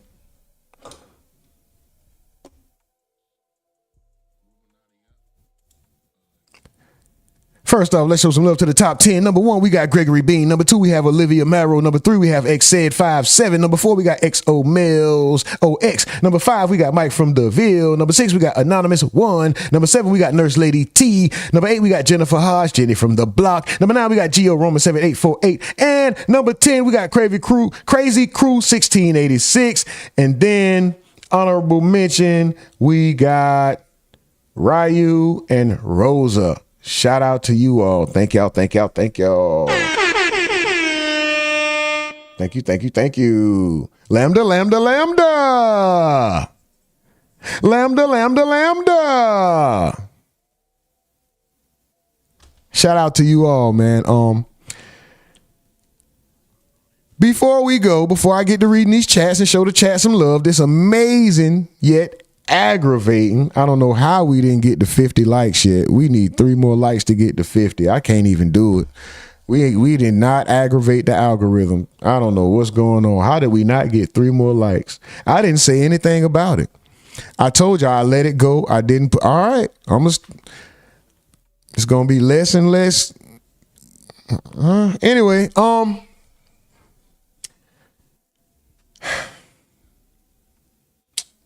man, y'all playing, bro. That's crazy.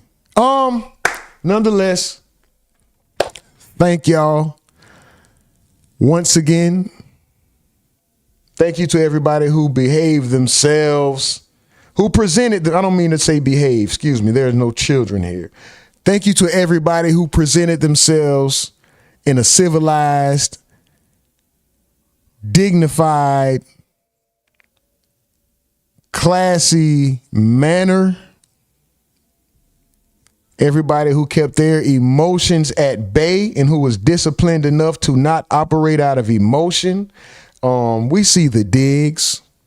We know about the division that's trying to be caused. Listen, bro. Yeah, I'm black. I don't hate white because I'm black. I don't hate Asian because I'm black.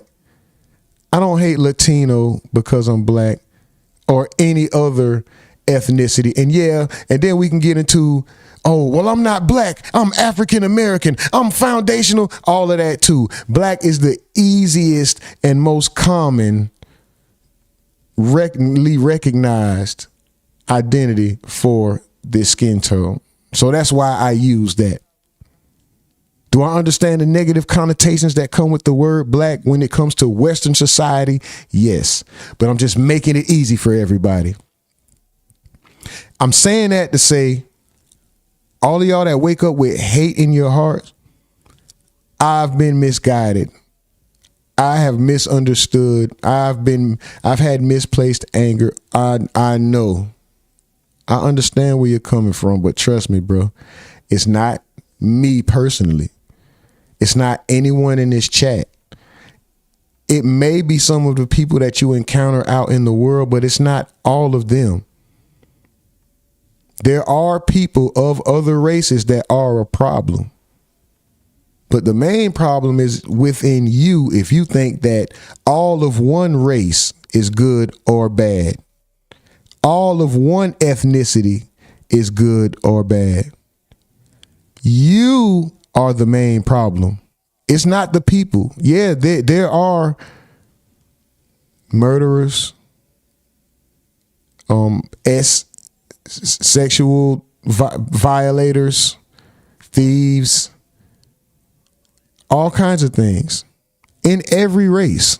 If you think that one race or ethnicity is greater than any other solely because of your skin complexion, you're the problem.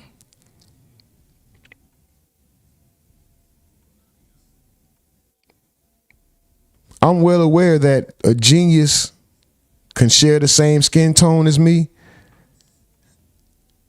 and a genius can be the opposite skin tone, way lighter, way darker, melanin, no melanin. I'm aware of that. If you don't think that that's a possibility, you have a problem internally. You need to look within yourself. There's some insecurities, some self-hatred, and a lot of doubt that you have inside of yourself. I don't hate none of y'all. I don't give a fuck about Democrat, Republican, and all that. What was that shit you said? Geo, two wings of the same bird. I don't give a fuck. Just pick the lesser of the two evils at the time, because they both going to be pieces of shit. All options are going to have something that we don't agree with. But y'all wake up with hate. I don't expect you to change your mind because I'm saying this. I just want you to know how I think of you. Because you go so far and go so hard to find forums and chat rooms just to spew your hate. Think about how much energy you waste just to find somewhere and go say something that is really insignificant. It's not going to change anything in anybody's life. You're that insignificant. You don't have anything else going on in your life that you have time to waste by going to hunt down, find, and stalk people just to say one hateful comment and hope that they will react to it.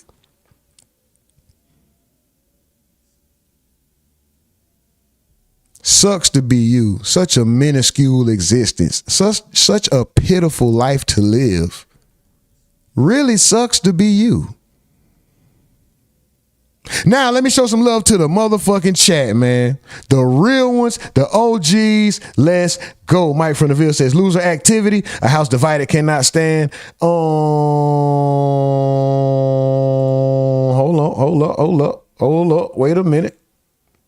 We boom you before you even get started. I don't even see. X says Mike from the Ville. Anyone else would sue if someone said that publicly about them.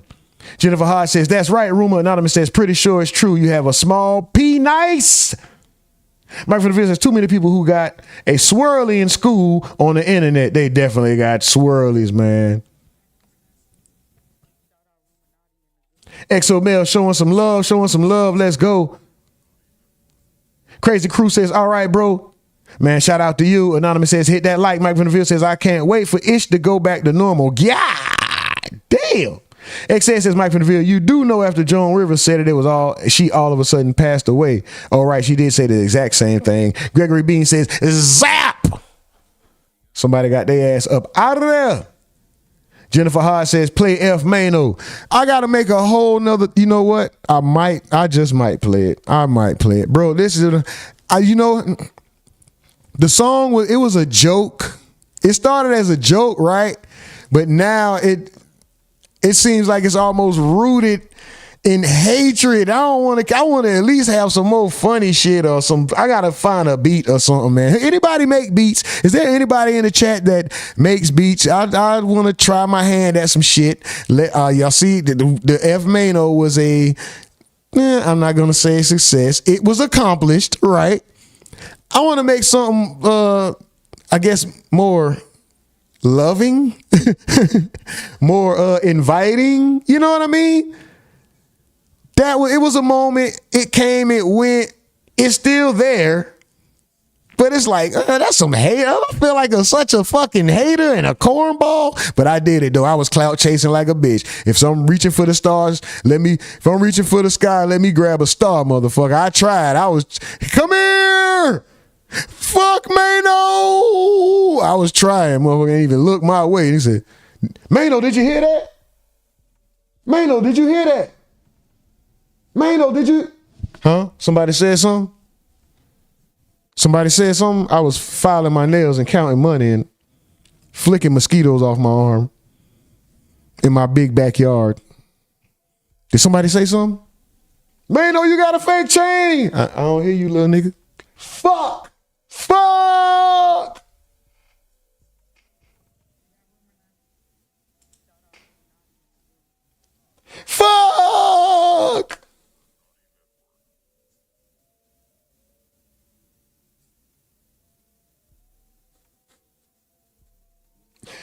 Man. But shout out to y'all, man. We're going to go ahead and get up out of here. I think, you know what?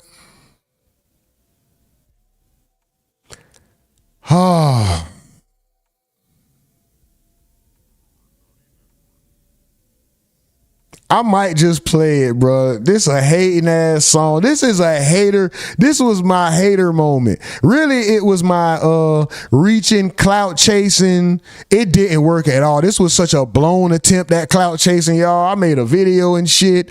I tried to respond. Motherfucker just overlooked me like, huh? Who? Huh?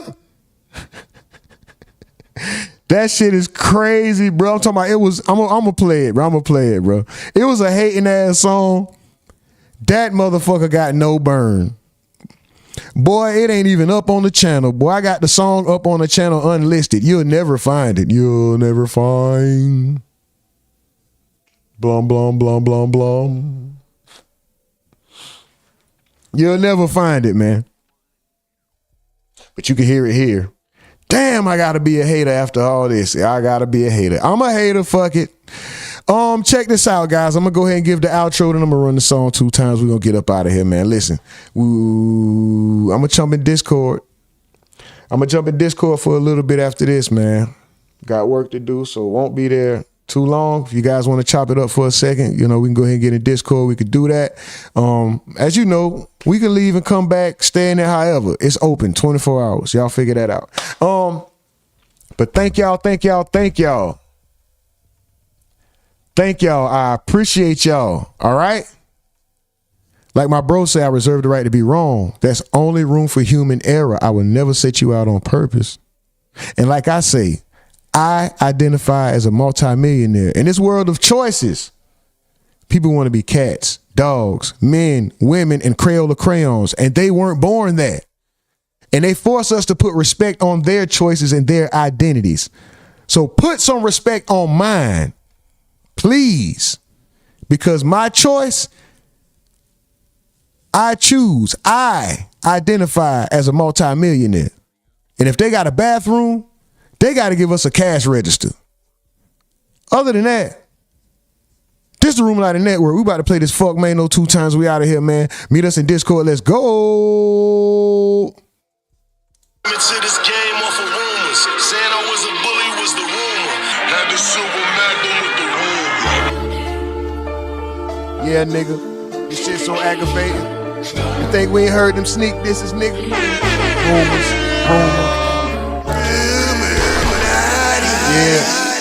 Yeah. Fuck Mano. Yeah. Hey, fuck Mano. Motherfuck Mano. Didn't they say that nigga was wearing fake chains, bro? Fuck Mano. Damn. Motherfuck Mano.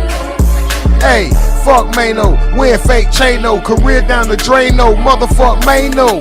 Fuck Mano. Yeah, I hate it. It is what it is. Motherfuck Mano. Yo. Hey, I never thought I had the right balls for a lame-o.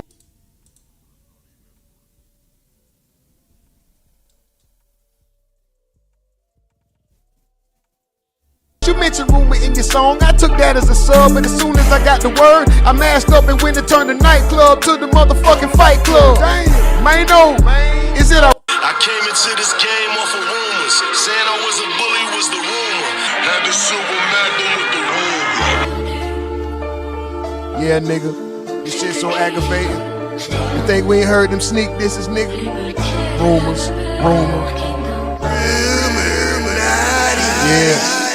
Yeah. Fuck Mano. Yeah. Hey, fuck Mano. Motherfuck Mano. Didn't they say that nigga was wearing fake chains, bro? Fuck Mano. Damn. Motherfuck Mano. Hey, fuck Mano. Wearing fake chain, no. Career down the drain, no. Motherfuck Mano. Fuck Mano.